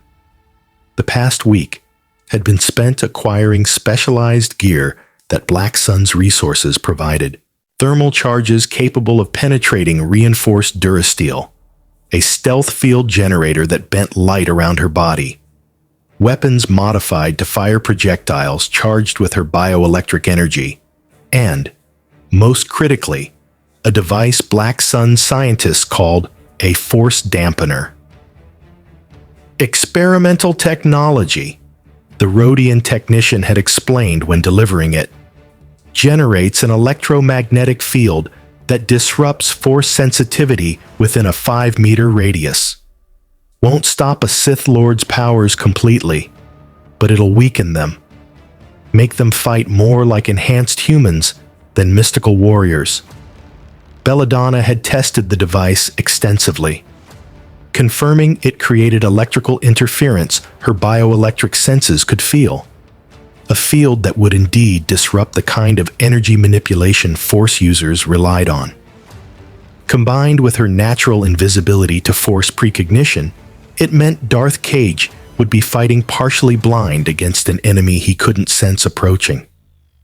The shuttle touched down 3 kilometers from Cage's compound, landing in a scrap field where sensor interference from countless decaying electronics would mask her approach. Belladonna activated the stealth field, checked that her bioelectric reserves were fully charged, and began the infiltration. Moving through Raxus Prime's junk mountains was like navigating a 3-dimensional maze of technological corpses. Broken droids reached toward the sky with skeletal limbs. Crashed starships jutted from scrap piles like tombstones. Everywhere, electrical systems leaked residual energy that her bioelectric senses detected like whispers in the dark. Picking up active power signatures ahead, Belladonna murmured, her enhanced senses reading the compound's electrical grid from 2 kilometers away. She could feel automated defenses, power generators, computer systems, and something else. Something that registered as biological, but with electrical activity far exceeding baseline humanoid readings. Darth Cage. His presence in her bioelectric awareness was like a bonfire compared to normal people's candles. Not through mystical Force energy she couldn't sense, but through the sheer neural activity of someone whose brain processed information at supernatural speeds. She circled the compound for 3 hours, mapping every defense through bioelectric detection, identifying patrol patterns and security blind spots. The facility was protected by automated turrets, sensor grids, and force fields that would detect conventional infiltration. But Belladonna's bioelectric abilities let her interface directly with the electronic systems. She didn't need to bypass security. She could manipulate it from inside, making systems believe she was authorized personnel, or simply inducing malfunctions that created entry opportunities. The compound's eastern wall had a power junction that fed defensive shields. Belladonna placed her hands on the salvaged metal, let her bioelectric energy flow into the system, and established connection with the facility's electrical infrastructure. She could feel the security grid like a living network. Cameras, sensors, turrets, all connected through wiring and circuits that her mutant abilities could read and manipulate. She introduced carefully calculated interference. Not enough to trigger alarms, just enough to create momentary lapses. A camera's feed looping for 3 seconds. A motion sensor briefly calibrating. A force field flickering for exactly the time needed to slip through. 20 minutes of patient manipulation later, Belladonna was inside the compound without anyone knowing she'd breached perimeter security. The interior was a nightmare of Sith aesthetics mixed with industrial pragmatism. Dark corridors lined with salvaged technology, chambers where experiments Belladonna didn't want to understand had left biological residue on walls, and everywhere the sense of dark side energy that even her force-blind awareness could detect through secondary effects. She'd researched Sith philosophy during her preparation. Dark side users channeled negative emotions, anger, fear, hatred, into force power. They were stronger in combat, but psychologically unstable, their power coming at the cost of being consumed by their own darkness. That psychological instability was her primary tactical advantage. Sith lords were powerful but predictable. They defaulted to aggression, to overwhelming force, to demonstrations of superiority. They didn't expect subtle threats. because subtlety contradicted their philosophical approach. Belladonna moved deeper into the compound, her stealth field active and her bioelectric senses tracking Darth Cage's location through the facility's power grid. He was in the central laboratory, a massive chamber where her electrical awareness detected equipment that shouldn't exist. Dimensional resonators, reality anchors, technology designed to manipulate the barriers between universes. So that's your experiment, Belladonna realized, studying the laboratory from a ventilation shaft high above. You're trying to control dimensional rifts, trying to open passages to other realities. That's why you're here. This planet's where the barriers are weakest. Darth Cage stood in the laboratory's center, a humanoid figure whose species Belladonna couldn't immediately identify. Wearing robes that mixed Sith traditional design with practical armor plating. His face showed cybernetic enhancements. One eye replaced with a targeting lens, neural implants visible at his temples, and what looked like a respirator integrated into his jaw. He was powerful. Even without force sensitivity, Belladonna could feel it through how the compound's personnel moved around him with fear, through how reality itself seemed to bend slightly in his presence, through the electrical activity in his brain that exceeded anything biology alone could produce. But cybernetics meant vulnerabilities, and vulnerabilities meant opportunities. Belladonna planted charges throughout the laboratory, small explosive devices synchronized to her bioelectric signature, positioned to destroy the dimensional equipment Kaga was clearly obsessed with. Then she activated the force dampener, positioned herself in the ventilation shaft's shadows, and drew a single charged throwing knife. "Rule 1 of the Assassin's Guild," she whispered, channeling bioelectric energy until the knife glowed with purple discharge. Strike from ambush, strike to kill, strike without mercy. The knife left her hand with ballistic perfection, aimed not at Cage, but at the main dimensional resonator, the device her bioelectric senses identified as the experiment's core component. It struck with explosive force that shattered the resonator and sent shrapnel flying across the laboratory. Alarms blared, security forces mobilized, and Darth Cage's head snapped up with the speed of someone whose force precognition was screaming warnings about threats he couldn't quite pinpoint. "Who dares?" His voice boomed with dark side enhancement that made the words physically painful to hear. His lightsaber ignited, red blade that cast crimson shadows, and he extended his force awareness, searching for the attacker. He found nothing, because Belladonna didn't exist in the force. "Looking for me?" Belladonna dropped from the ventilation shaft with acrobatic grace, her stealth field deactivating to reveal herself standing casually amid the laboratory's chaos. Her pistols were drawn, already charging rounds with bioelectric energy, her expression showing the professional calm that had preceded legendary guild operations. "Sorry to interrupt your dimensional experiments, Cher, but I'm afraid Black Sun has decided your research threatens their operations. And when Black Sun wants someone dead, they hire the best." Cage's cybernetic eye focused on her with targeting precision, while his organic eye showed confusion. You have no force presence. You don't exist in the dark side or the light. What are you? "A mutant from a dimension where powers don't require mystical explanations," Belladonna replied, her guns aimed with steady precision. "And I'm the person who's going to kill you. Professional courtesy demands I give you a chance to surrender, but we both know you're too arrogant for that. So let's skip the posturing and get to the part where I demonstrate why Sith Lords bleed just like everyone else. Cage's response was exactly what she'd predicted. Overwhelming dark side aggression. He raised his hand and unleashed force lightning, crackling dark energy that should have fried her nervous system instantly.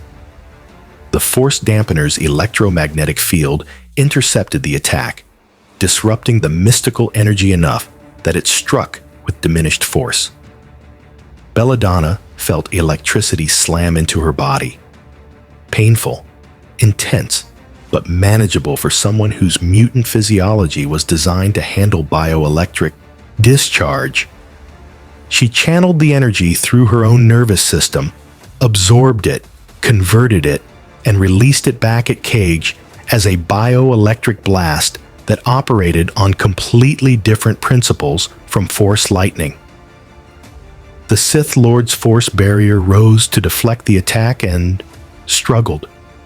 Just like with Kale Voss, mystical defense wasn't designed to counter electrical assault that operated outside force physics. The bioelectric blast penetrated his barrier and struck his cybernetics with enough force to overload circuits and send Kage stumbling backward. Lesson about cybernetics, Belladonna said, already moving to press her advantage.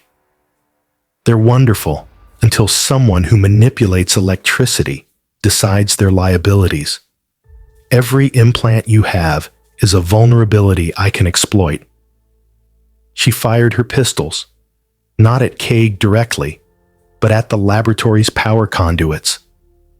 The bioelectric rounds detonated on contact, severing electrical connections and plunging sections of the facility into darkness while sparking cables fell like electrified serpents.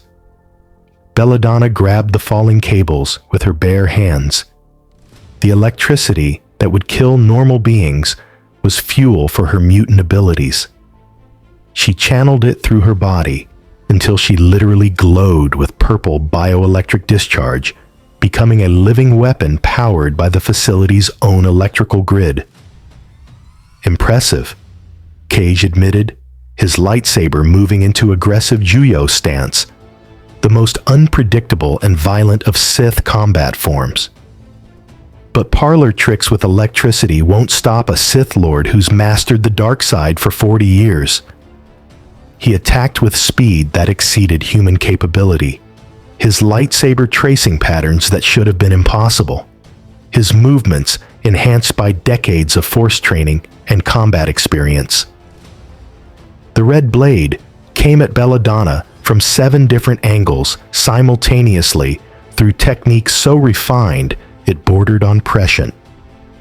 She met him with 17 years of assassins, guild mastery, capoeira's flowing evasions, Savate's devastating strikes, ninjutsu's lethal precision, all enhanced by bioelectric discharge that made her faster and stronger than baseline physiology allowed. His lightsaber missed her throat by millimeters. Her bioelectric fist struck his ribs with enough force to crack armor. His force push sent her flying backward. She flipped mid-air and landed in a crouch, already throwing charged knives that exploded around him like fragmentation grenades. "You're good," Cage acknowledged, his cybernetic eye analyzing her combat style, while his organic eye showed something approaching respect. "Better than any assassin I've encountered, but you're still just enhanced human fighting, someone who transcends human limitation through dark side power." He gathered the force around himself. Belladonna couldn't sense it mystically, but she could see its effects as debris began orbiting him like a telekinetic storm. Scrap metal, broken equipment, shattered glass, all weaponized through dark side fury and hurled at her with lethal velocity. The force dampener disrupted some of the attack, weakening Cage's telekinetic control enough that the storm was manageable rather than overwhelming. Belladonna moved through the debris field with acrobatic precision, her bioelectric senses detecting metal fragments through their electrical properties and letting her predict trajectories. A piece of shrapnel struck her shoulder. Painful, but not crippling. Another grazed her ribs. She'd feel that tomorrow if she survived. A third came at her face, and she caught it with her hand, charged it with bioelectric energy, and threw it back at Cage as an explosive projectile.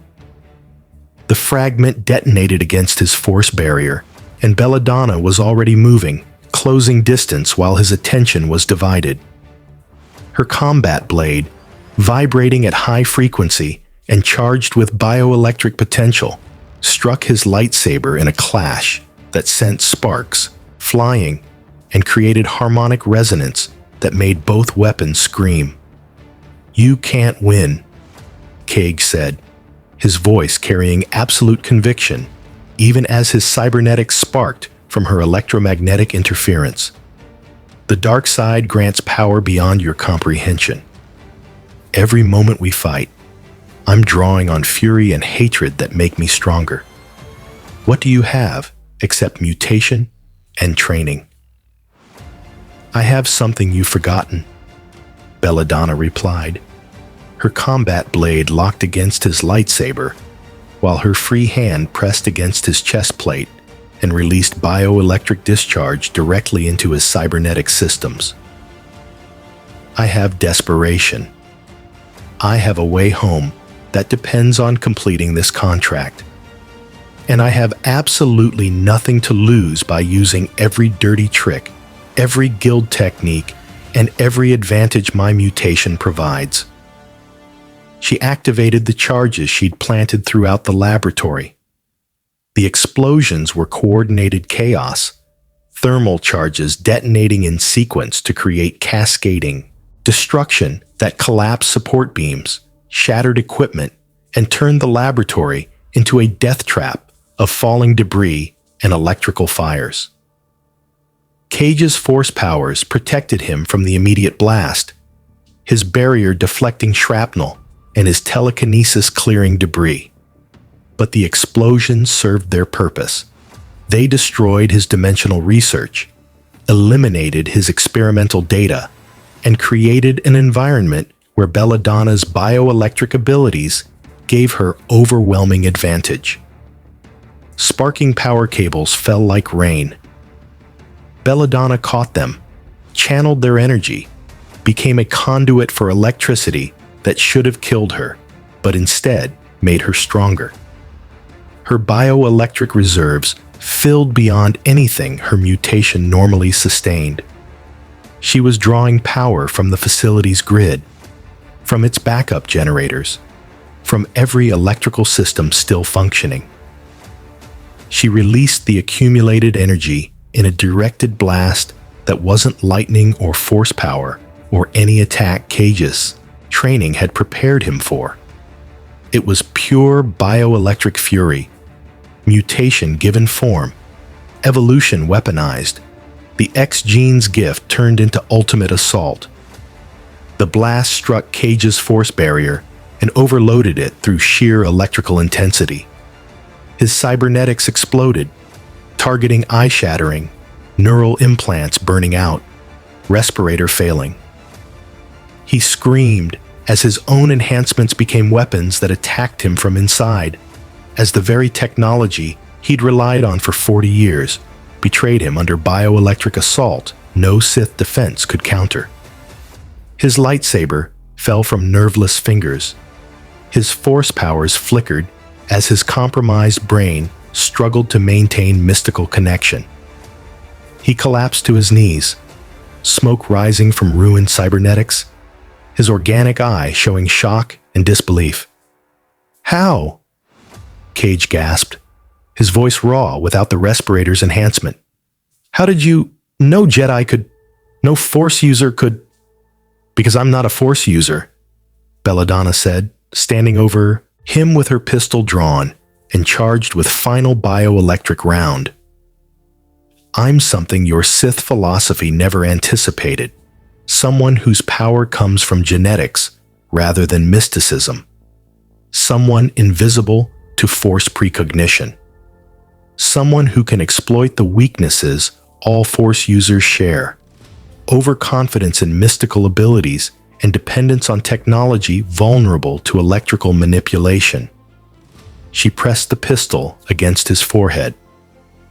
Black Sun sends their regards, and the Assassin's Guild sends the message that dimensional barriers don't protect anyone from professional killers with motivation. Wait, Cage said desperately. The dimensional rift. You're trying to return home. I can help. My research. I can open stable passages. I can send you back. Can you? Belladonna's expression didn't change. Or would you promise anything to survive, then kill me the moment I lowered my weapon? Sith Lords lie. It's in your job description.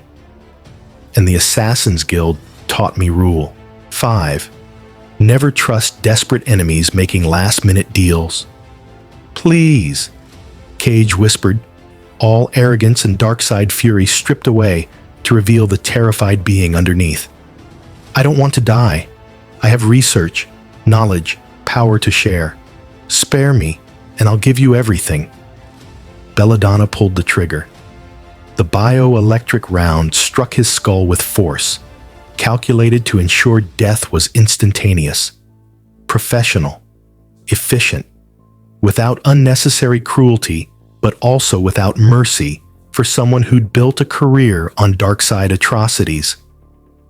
She stood in the burning laboratory, surrounded by destroyed dimensional equipment and the corpse of a Sith Lord who'd thought 40 years of dark-side mastery made him untouchable. Her body ached from electrical overload, her shoulder bled from shrapnel wounds, and her bioelectric reserves were dangerously depleted from the sustained combat. But she was alive. Cage was dead. And the contract was complete. Belladonna retrieved Cage's lightsaber as proof of death, downloaded his research data on dimensional rifts. It might prove useful for navigating the upcoming rift, and sabotaged what remained of his laboratory with bioelectric surges that would destroy any salvageable equipment. The return to her shuttle was a blur of pain management and professional focus. She'd survived, but barely. Cage had been more dangerous than the Jedi Knight, more powerful, more experienced.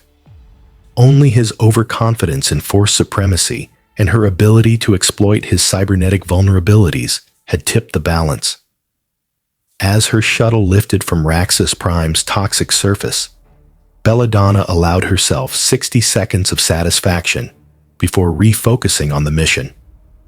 One contract down, one impossibly dangerous target eliminated, one contract remaining, Senator Cora Venn, and 6 days before the dimensional rift opened. Belladonna spent the 2-day journey to Coruscant in medical recovery, using Black Sun medical supplies to treat her wounds and restore her bioelectric reserves. The fight with Kage had pushed her mutation to its absolute limits. She'd channeled more electricity than ever before, sustained damage that would have killed baseline humans, and maintained combat effectiveness through pain that made concentration difficult. But she'd won, and winning was all that mattered. The Senator Venn contract was completely different from the Sith assassination. Cage had been a direct combat threat, powerful, dangerous, but ultimately vulnerable to someone who could counter his specific abilities. Venn was a political target, minimal personal danger, but surrounded by security designed by the Republic's best strategic minds. Black Sun's intelligence on Senator Venn was extensive. The senator would be addressing the Galactic Senate in 4 days, arguing for legislation that would expand Republic authority over independent trade routes. It was the only public appearance where her security would be stretched thin enough for a skilled assassin to exploit. But thin was relative. Ven would still have 12 personal bodyguards with combat training and advanced weapons, automated defense systems covering every approach to her Senate pod, force-sensitive Jedi, providing security consultation, scanner technology designed to detect weapons, explosives, and unauthorized personnel, backup security protocols that would lock down entire sections if threats were detected. Frontal assault was impossible. Conventional infiltration would trigger sensors. Long-range assassination would be blocked by energy shields and bodyguards, which meant Belladonna needed an approach that exploited the one vulnerability all security systems shared. They were designed by beings who thought in conventional tactical frameworks. "They're expecting threats from outside," Belladonna muttered, studying the Senate building schematics on her stolen datapad. Armed attackers, bombers, assassins trying to penetrate from exterior positions. But what if the threat is already inside? The Senate building's infrastructure was maintained by thousands of droids, technicians, and support personnel who moved through the facility daily without raising security concerns. Cleaning droids, maintenance workers, technical staff servicing the countless systems required to operate a government building housing thousands of senators. What if one of those maintenance workers wasn't who they appeared to be? Belladonna spent the next 3 days implementing the most complex infiltration of her career. She didn't try to bypass Republic security. She became part of it.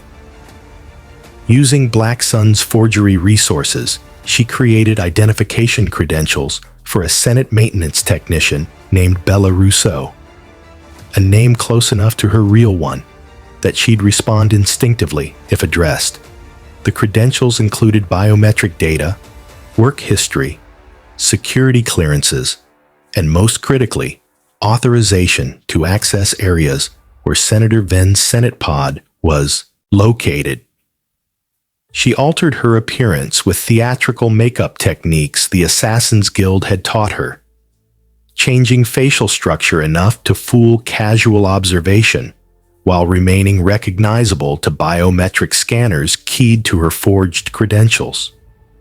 Brown contact lenses over her natural green eyes, darker skin tone, different hair color and style, posture modifications that changed her body language from predatory grace to working-class practicality.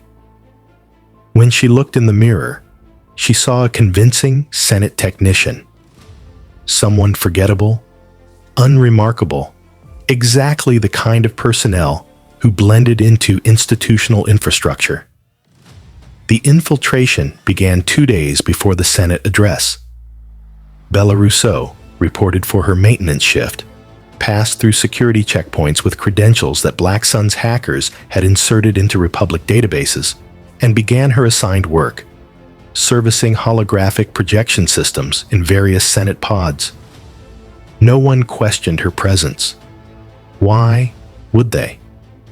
She had valid credentials, legitimate work orders, and the proper authorizations.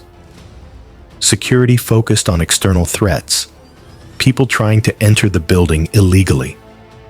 They didn't consider that threats might already be inside, wearing maintenance uniforms and carrying toolkits. Belladonna spent 2 days learning the Senate building's infrastructure from inside, mapping security patrol routes, identifying surveillance blind spots, understanding how maintenance personnel moved through the facility. She worked slowly, methodically, establishing patterns that made her presence unremarkable. On the day of Senator Ven's address, Bella Rousseau arrived for her shift carrying a toolkit that contained specialized equipment hidden beneath conventional maintenance supplies.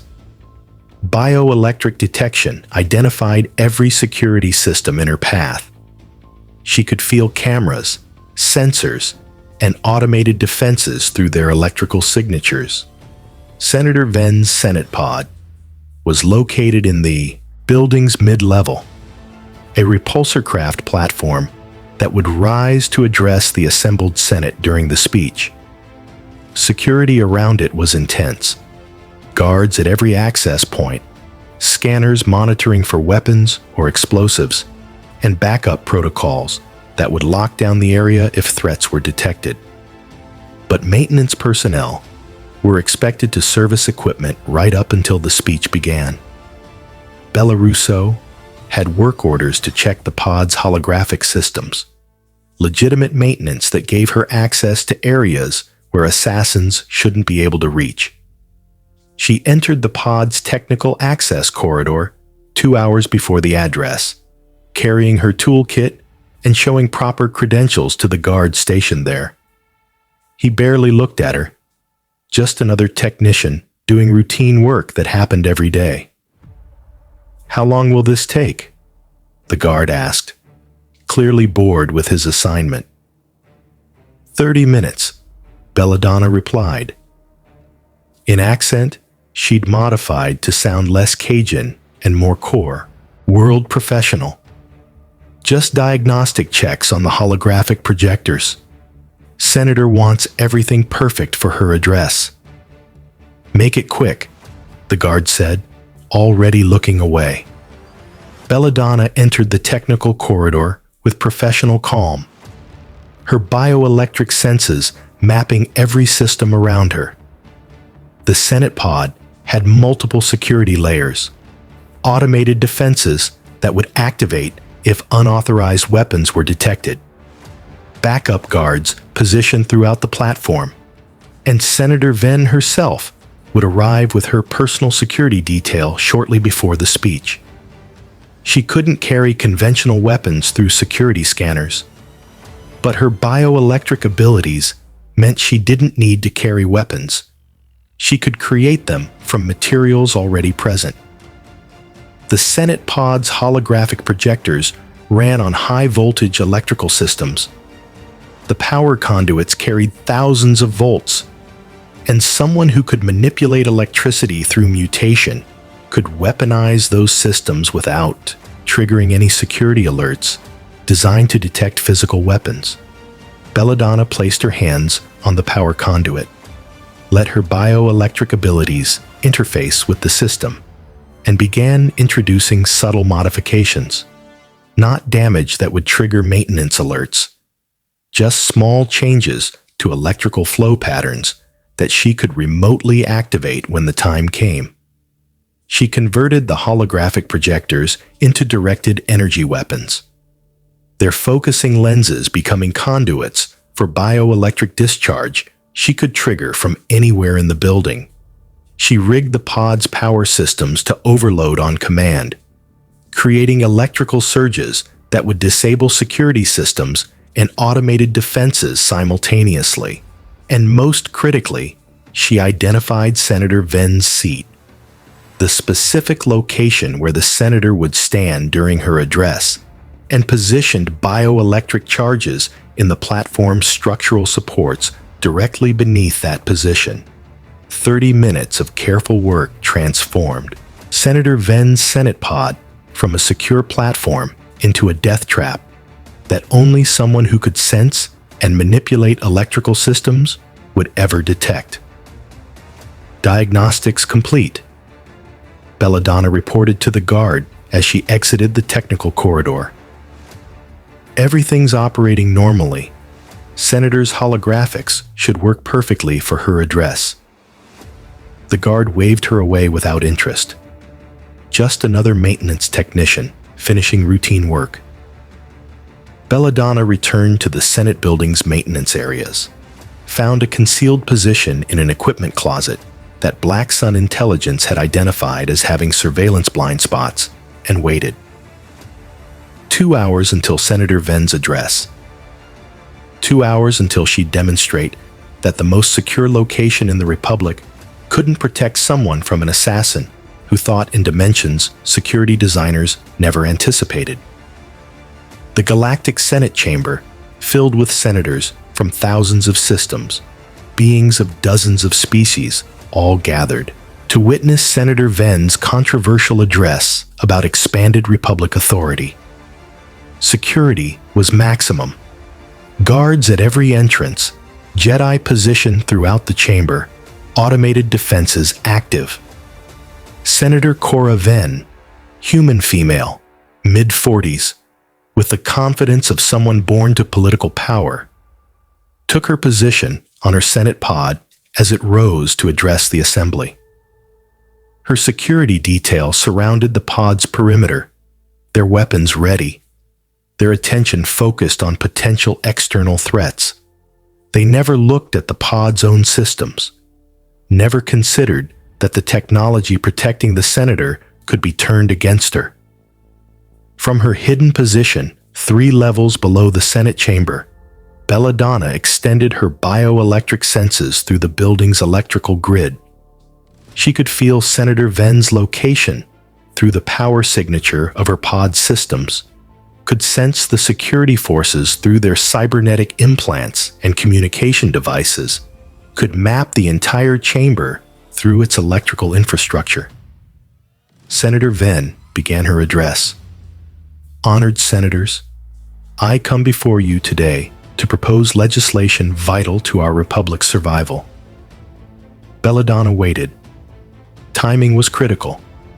She needed to act when security was focused on the senator's words, when guards were watching for external threats, when no one was paying attention to routine power fluctuations in the building's infrastructure. Expansion of trade route authority will ensure no system can harbor smuggling operations that fund separatist activities. The chamber's attention was completely focused on Senator Venn. Perfect. Belladonna activated the systems she'd rigged. The holographic projectors surrounding Senator Venn's pod discharged simultaneously. Not light for projection, but directed bioelectric energy that she'd converted them into transmitting. The beams struck Venn's security detail with electrical force that overloaded their armor's power systems and dropped all 12 guards simultaneously. Automated defenses attempting to activate found their circuits fried by electrical surges. Belladonna triggered through the pod's power grid. Security systems designed to detect physical threats couldn't counter someone attacking through the electrical infrastructure itself. And the structural supports beneath Senator Venn's position, charged with bioelectric potential over 2 hours of careful manipulation, detonated with force calculated to collapse that specific section of the Senate pod, while leaving the rest of the structure intact. Senator Venn fell through the disintegrating platform with a scream cut short as electrical discharge from the failing power system struck her with lethal voltage. Her body convulsed once, twice, then went still, as bioelectric assault stopped her heart more efficiently than any conventional weapon. The entire assassination took 4.3 seconds from first discharge to confirmed death. The Senate chamber erupted into chaos. Senators screaming, security forces mobilizing, Jedi rushing toward the collapsed pod. But by the time they reached Senator Venn's body, Belladonna was already moving through maintenance corridors toward an exit she'd identified during reconnaissance. Catastrophic system failure, investigators would later determine.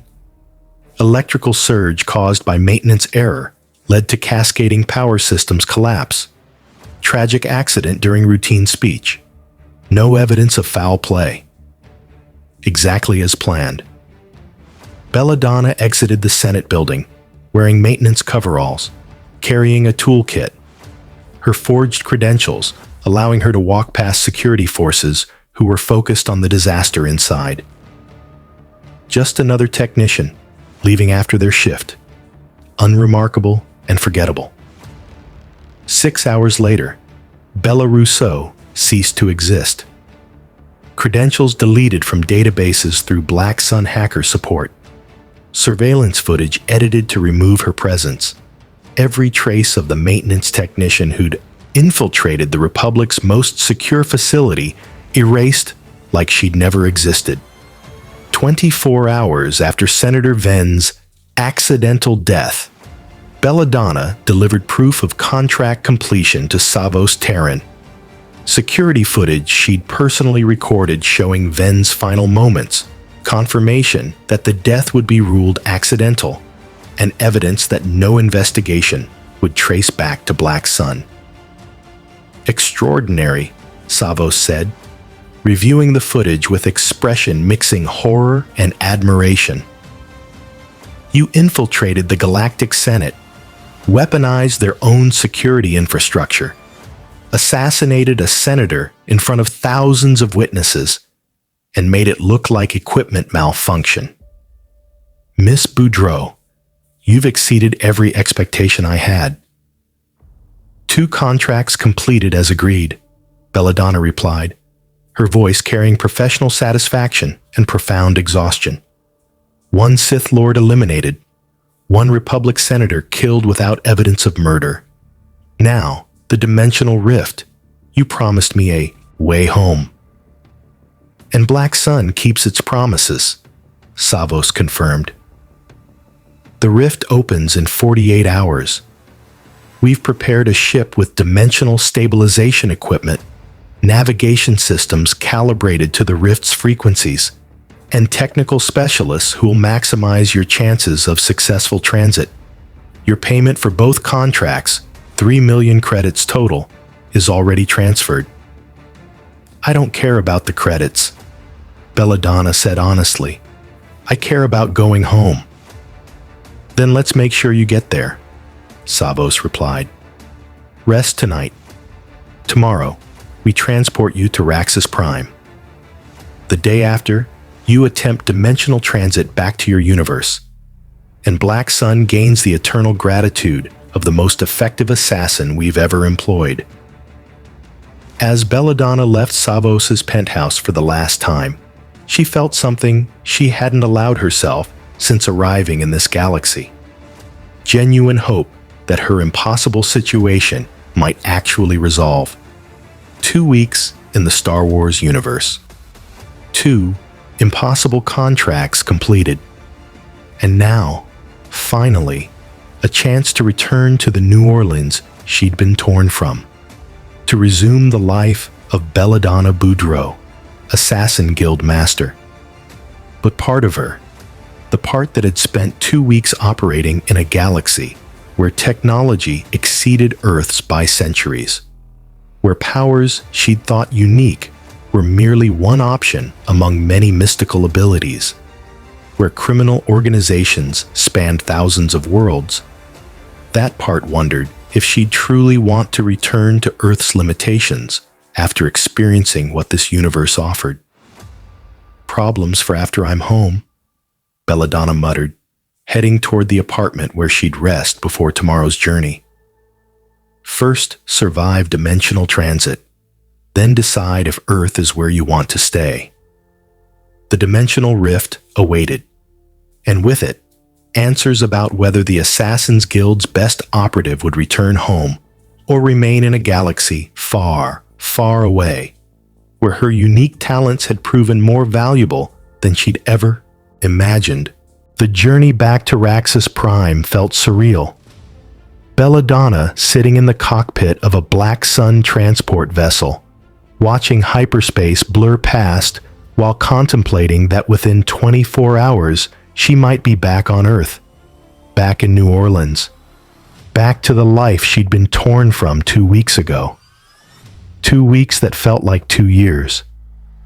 She'd killed a Jedi Knight, eliminated a Sith Lord, and assassinated a Republic senator in arguably the most secure location in the galaxy.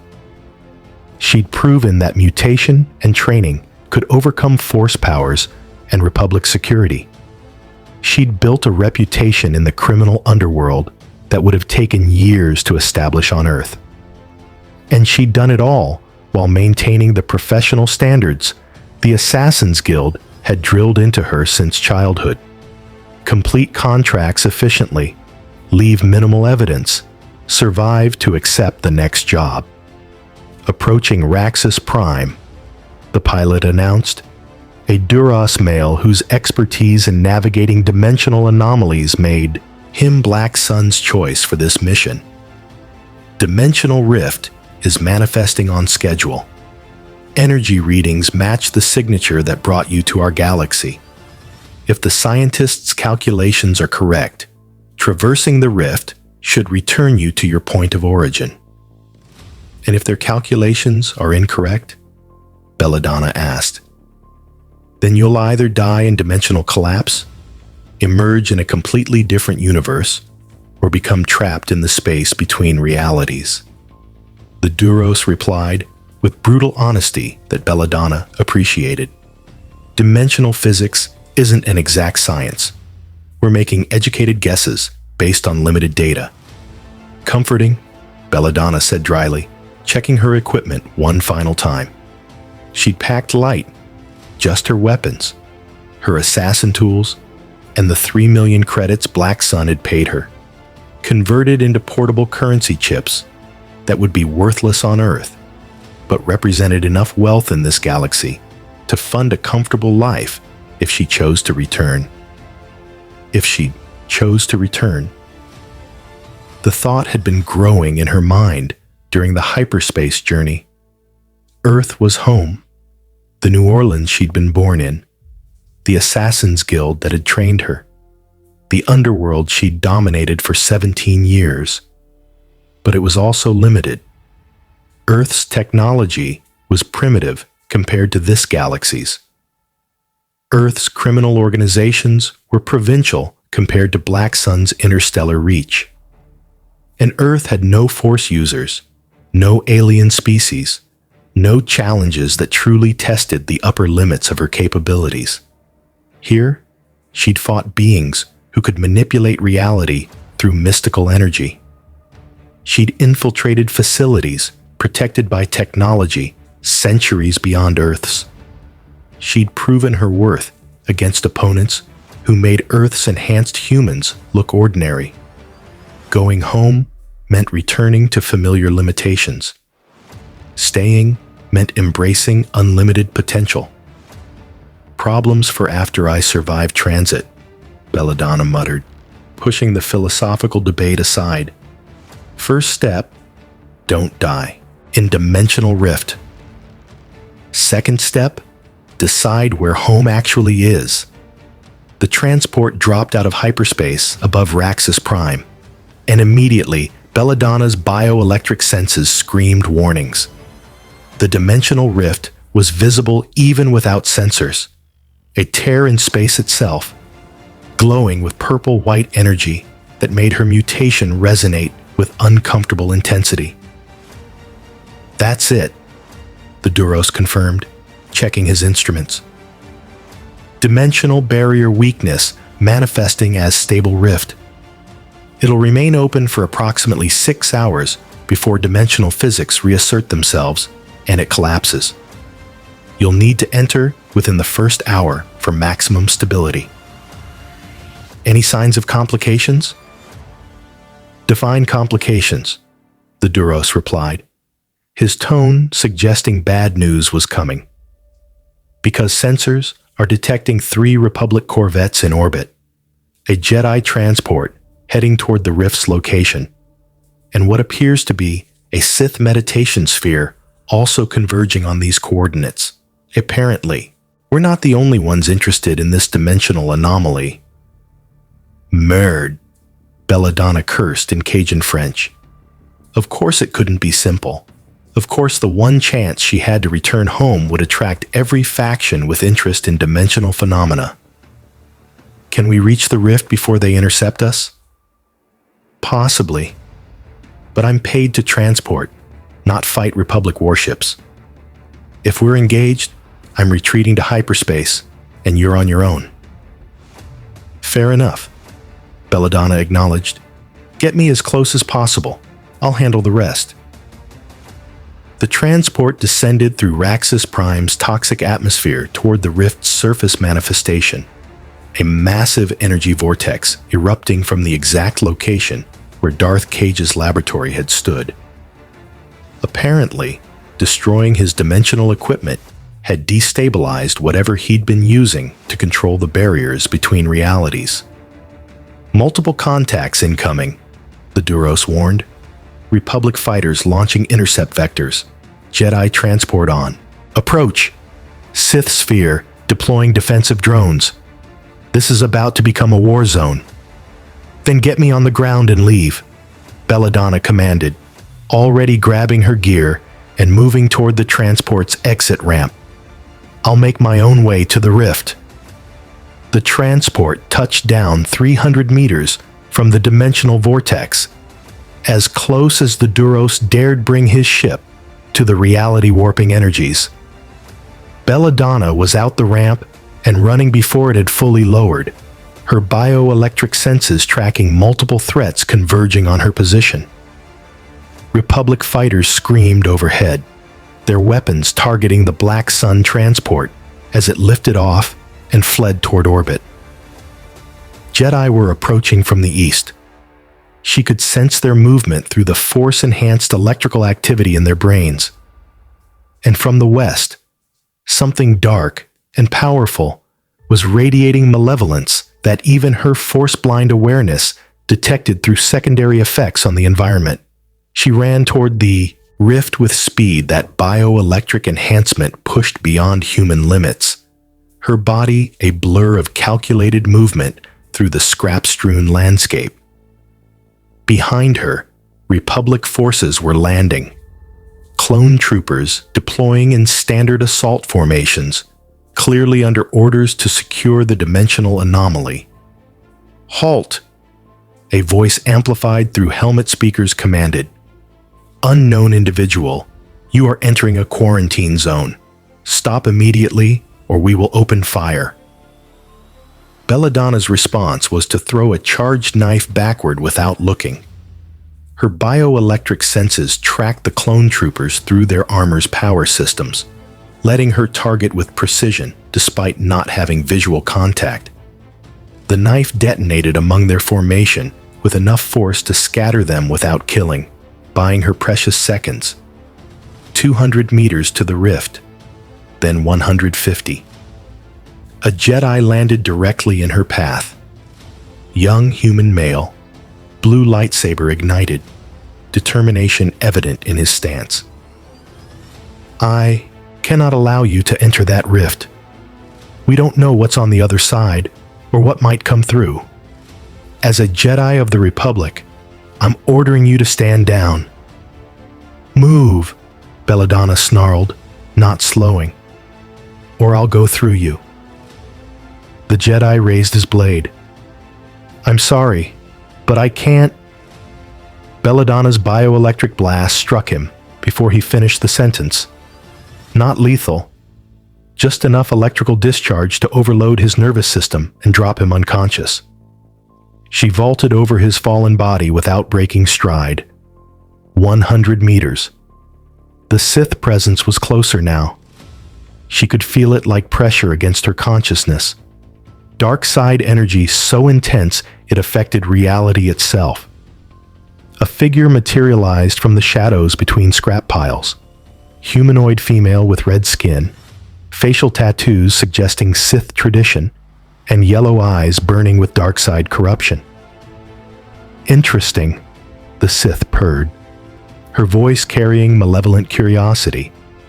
You're the one who killed Darth Cage. I can sense his death on you, not through the Force, but through the absence where his presence should be. You're the assassin who doesn't exist in the Force. Fascinating. My master will want you captured and studied. Your master can want whatever he likes, Belladonna replied, her pistols drawn and charging with bioelectric energy. I'm going through that rift. You can either let me pass or learn what happened to Cage. Your choice, Chair.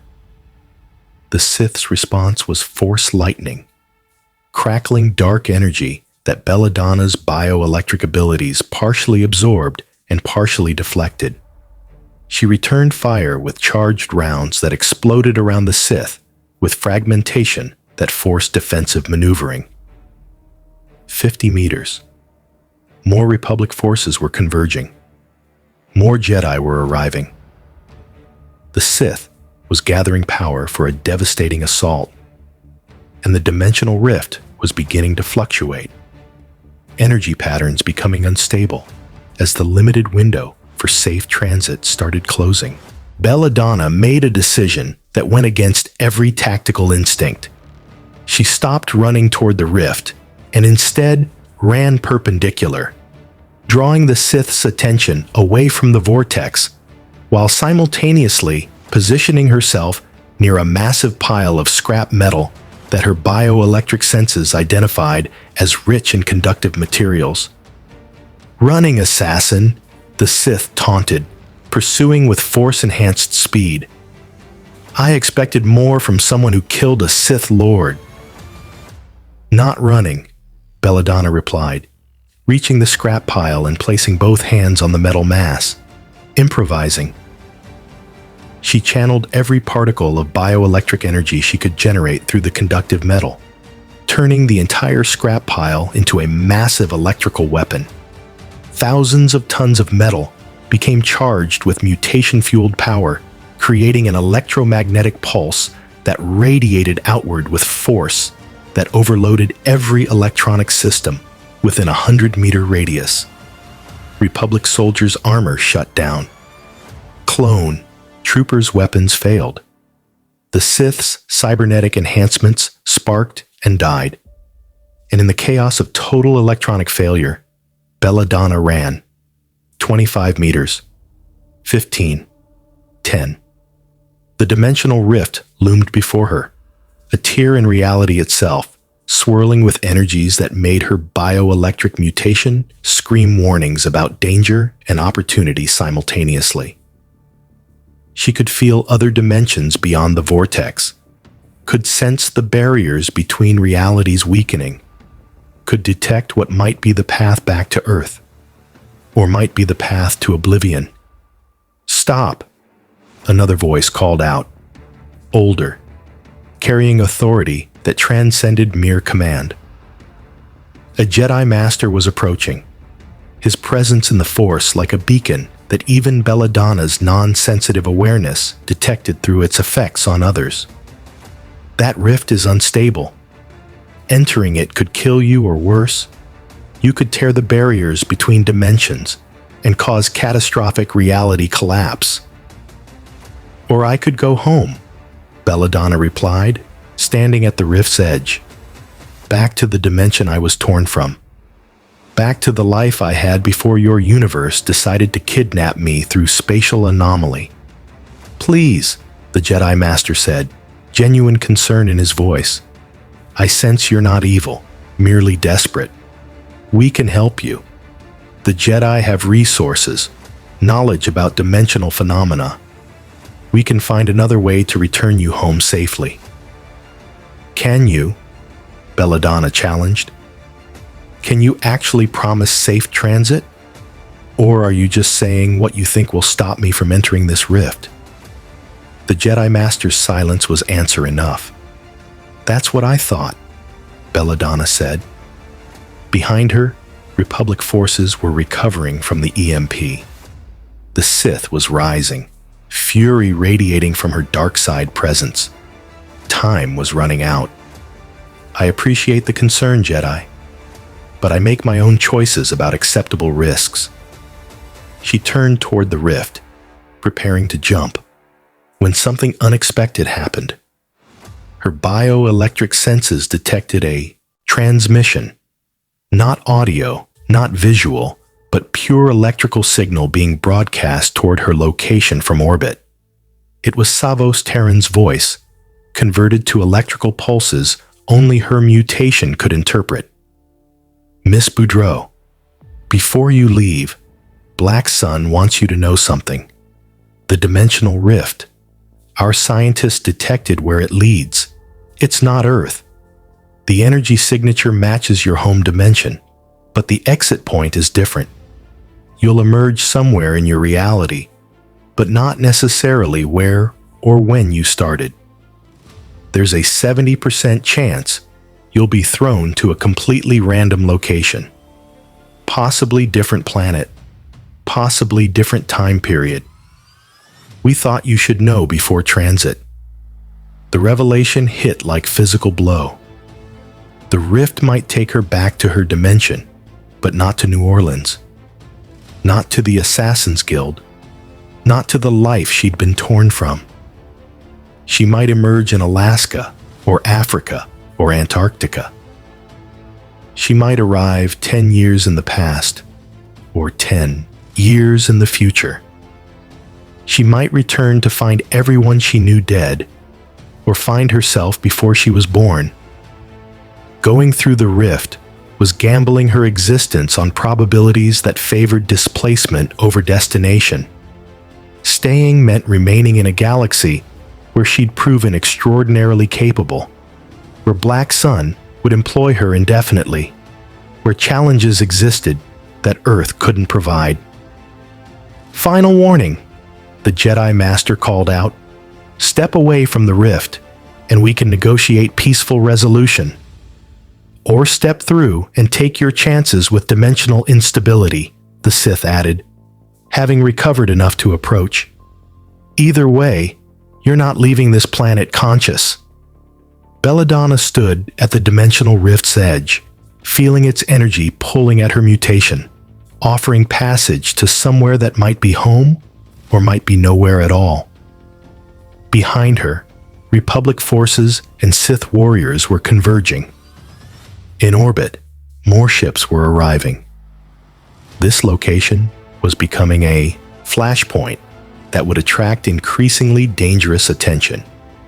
She had seconds to decide. Return to her dimension with no guarantee of destination or timing, gambling everything on chance that she'd find her way back to the life she'd lost. Or stay in the Star Wars galaxy, where she'd built a reputation, where her skills were valued, where opportunities existed that Earth couldn't match. The Assassin's Guild had taught her to make impossible decisions through tactical assessment, evaluate options, calculate probabilities, choose the path offering best survival odds. Tactically, staying was safer. She had resources here, allies, knowledge of how this galaxy operated. Returning meant starting over in uncertain circumstances. But the Guild had also taught her something more important than tactics. Honor your commitments, even when they're costly. She'd promised herself she'd return home. She'd told Savos she didn't care about credits, only about going back. She'd spent 2 weeks fighting and killing with the explicit goal of earning passage to this moment.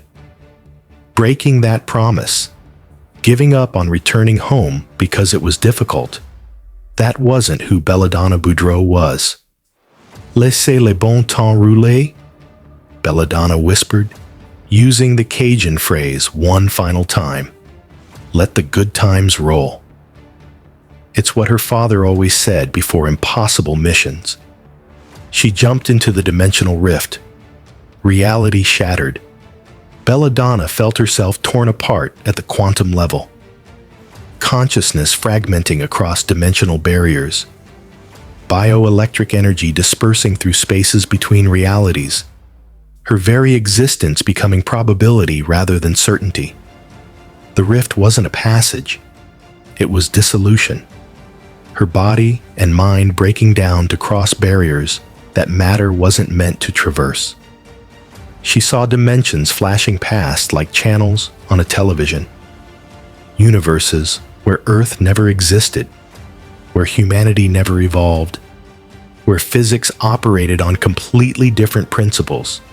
She felt her mutation struggling to maintain coherence, channeling bioelectric energy to keep her consciousness unified, while reality itself tried to scatter her across infinite possible existences. Then gravity reasserted itself. Physics returned, and Belladonna crashed into solid ground with force that would have killed baseline humans. She lay there for long moments, checking that all parts of her body still existed and responded to commands. Slowly, carefully, She opened her eyes. Blue sky, normal-looking clouds, atmosphere that tasted Earth standard rather than alien, gravity that felt exactly right, and in the distance, distinctive architecture that made her heart race with recognition. New Orleans. She was home. Actually, genuinely home. Not just Earth, but specifically New Orleans.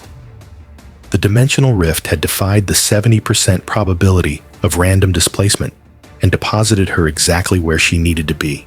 Or had it? Belladonna stood, ignoring protesting muscles and the bioelectric depletion that made her mutation feel like an empty well. She looked around more carefully, checking for details that would confirm when she'd arrived. The architecture was right. The vegetation was right. Even the ambient sounds, distant jazz music, river traffic, urban noise, were exactly correct. But something felt off in ways she couldn't immediately identify. Then she saw the newspaper stand, Times-Picayune, June 15th, 2025. She'd left Earth in 2024. She'd been gone 2 weeks subjectively, but 14 months had passed on Earth. Time dilation from dimensional displacement, or possibly the Star Wars galaxy, operating on different temporal frameworks. 14 months. The Assassin's Guild would have investigated her disappearance. Her clients would have assumed she was dead. Her reputation would have suffered. Her position within the Guild would have been compromised. She was home, but home had moved on without her. Problems to solve later, Belladonna muttered, checking her appearance. Her clothes were Star Wars style, practical, but definitely not Earth fashion. Her weapons were alien technology that would raise questions if noticed. And she was carrying 3 million credits worth of currency that was completely worthless in this dimension. First priority: reach the Guild's territory, contact her father, and re-establish her position before someone decided her absence meant they could claim her assets and contracts. She started walking toward the French Quarter, the heart of New Orleans, the territory where Assassin's Guild influence ran deepest. The city felt familiar and alien simultaneously. Same streets she'd walked 1,000 times, but viewed through perspective changed by 2 weeks of operating in a galaxy where technology exceeded anything Earth had achieved. She'd killed Jedi, eliminated Sith Lords, assassinated senators in the galaxy's most secure facility. She'd proven that mutation and training could overcome mystical powers and advanced technology. And now, she was back in a world where the most dangerous threats were other enhanced humans and conventional military forces. It felt limiting, like returning to shallow water after swimming in the ocean. "Miss Boudreau," a voice called from behind her. French accented, carrying recognition and shock. "Belladonna Boudreau. That's impossible. You disappeared 14 months ago. Everyone thought." She turned to see Jean-Luc Ferenczi, one of the Guild's senior members, someone who'd trained alongside her under her father's instruction. His expression showed genuine shock at seeing her alive. "I didn't disappear, Jean-Luc," Belladonna replied, her New Orleans accent feeling strange after 2 weeks of speaking basic. "I was displaced. Dimensional anomaly pulled me into an alternate reality. I've been working my way back ever since." Alternate reality? Jean-Luc's skepticism was evident. "Belladonna, that sounds like..." She drew one of her Star Wars pistols, sleek alien design that no Earth manufacturer had produced, and let bioelectric energy crackle across its surface with visible discharge. "Does this look like something from our reality?" I spent 2 weeks in a galaxy where faster-than-light travel is routine, where beings manipulate mystical energy called the Force, and where criminal organizations span thousands of worlds. And I survived by doing what the Guild trained me to do: adapt, overcome, and complete my contracts. Jean-Luc's expression shifted from skepticism to awe. You're serious? You actually traveled to another dimension, and you made it back. Belladonna, do you understand what this means? What you've accomplished? It means I'm home, Belladonna replied, and I need to see my father.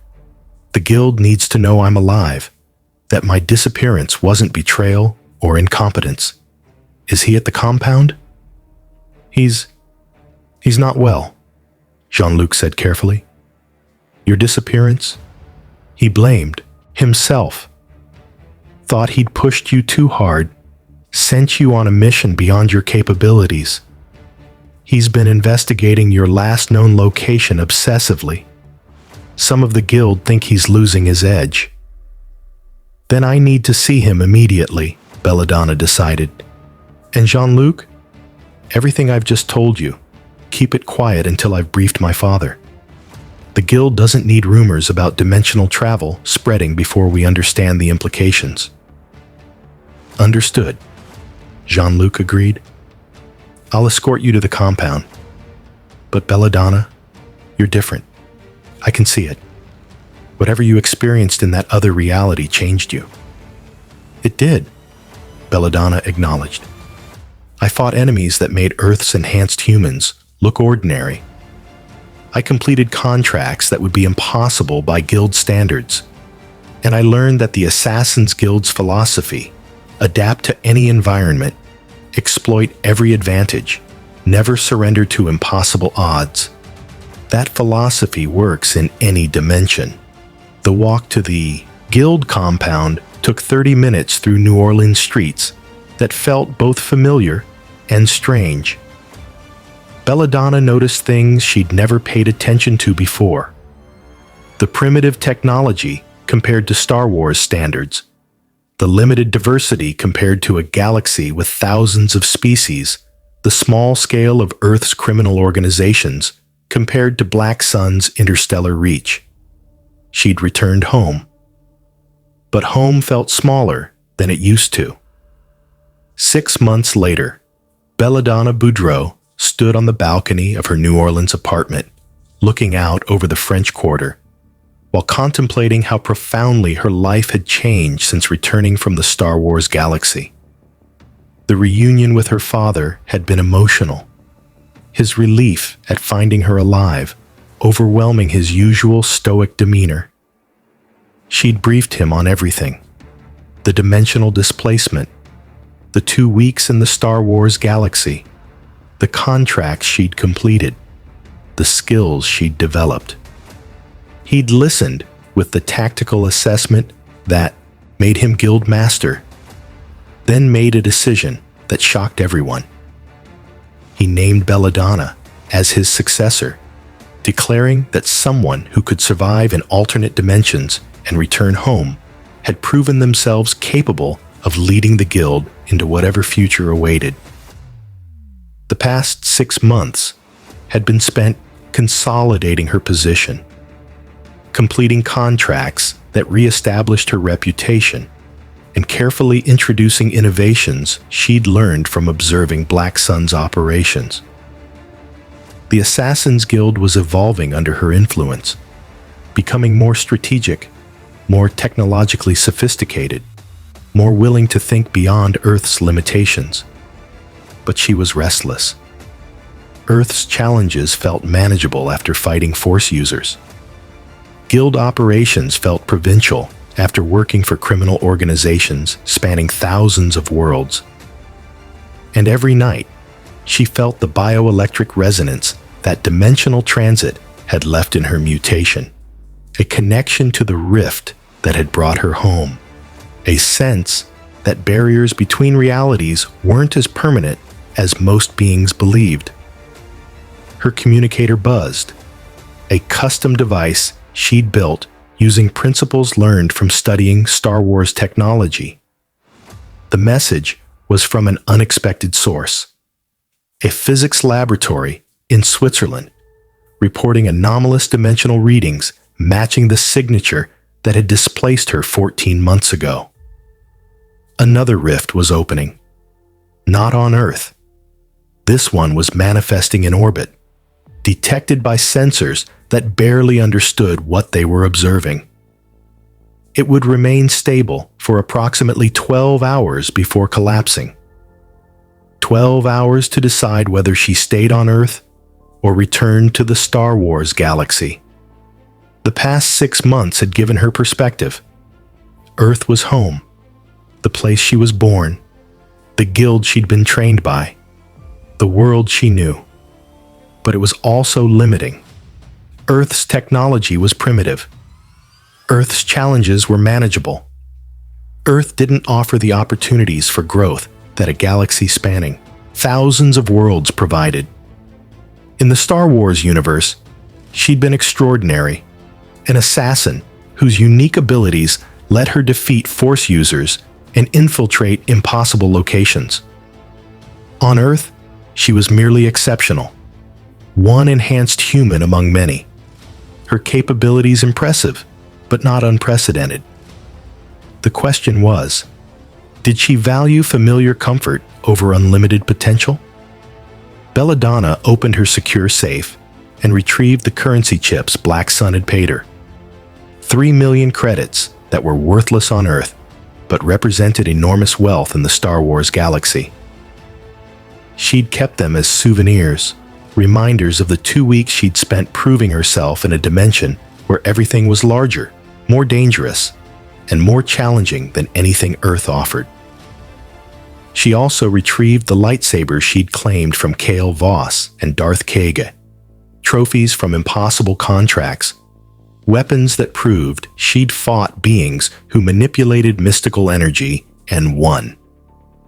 On her computer, she pulled up the intelligence data she'd stolen from Darth Cage's laboratory, research on dimensional rifts, techniques for stable transit, coordinates for locations where barriers between realities were naturally weak. She'd been studying it for 6 months, understanding how dimensional travel actually worked. The rift opening in orbit wasn't random. It was response to her presence. Her bioelectric mutation, altered by dimensional transit, was resonating with weak points in reality. She was effectively a dimensional anchor, someone whose very existence created pathways between universes. She could ignore the rift, stay on Earth, lead the Assassin's Guild to prosperity using knowledge she'd gained from another dimension.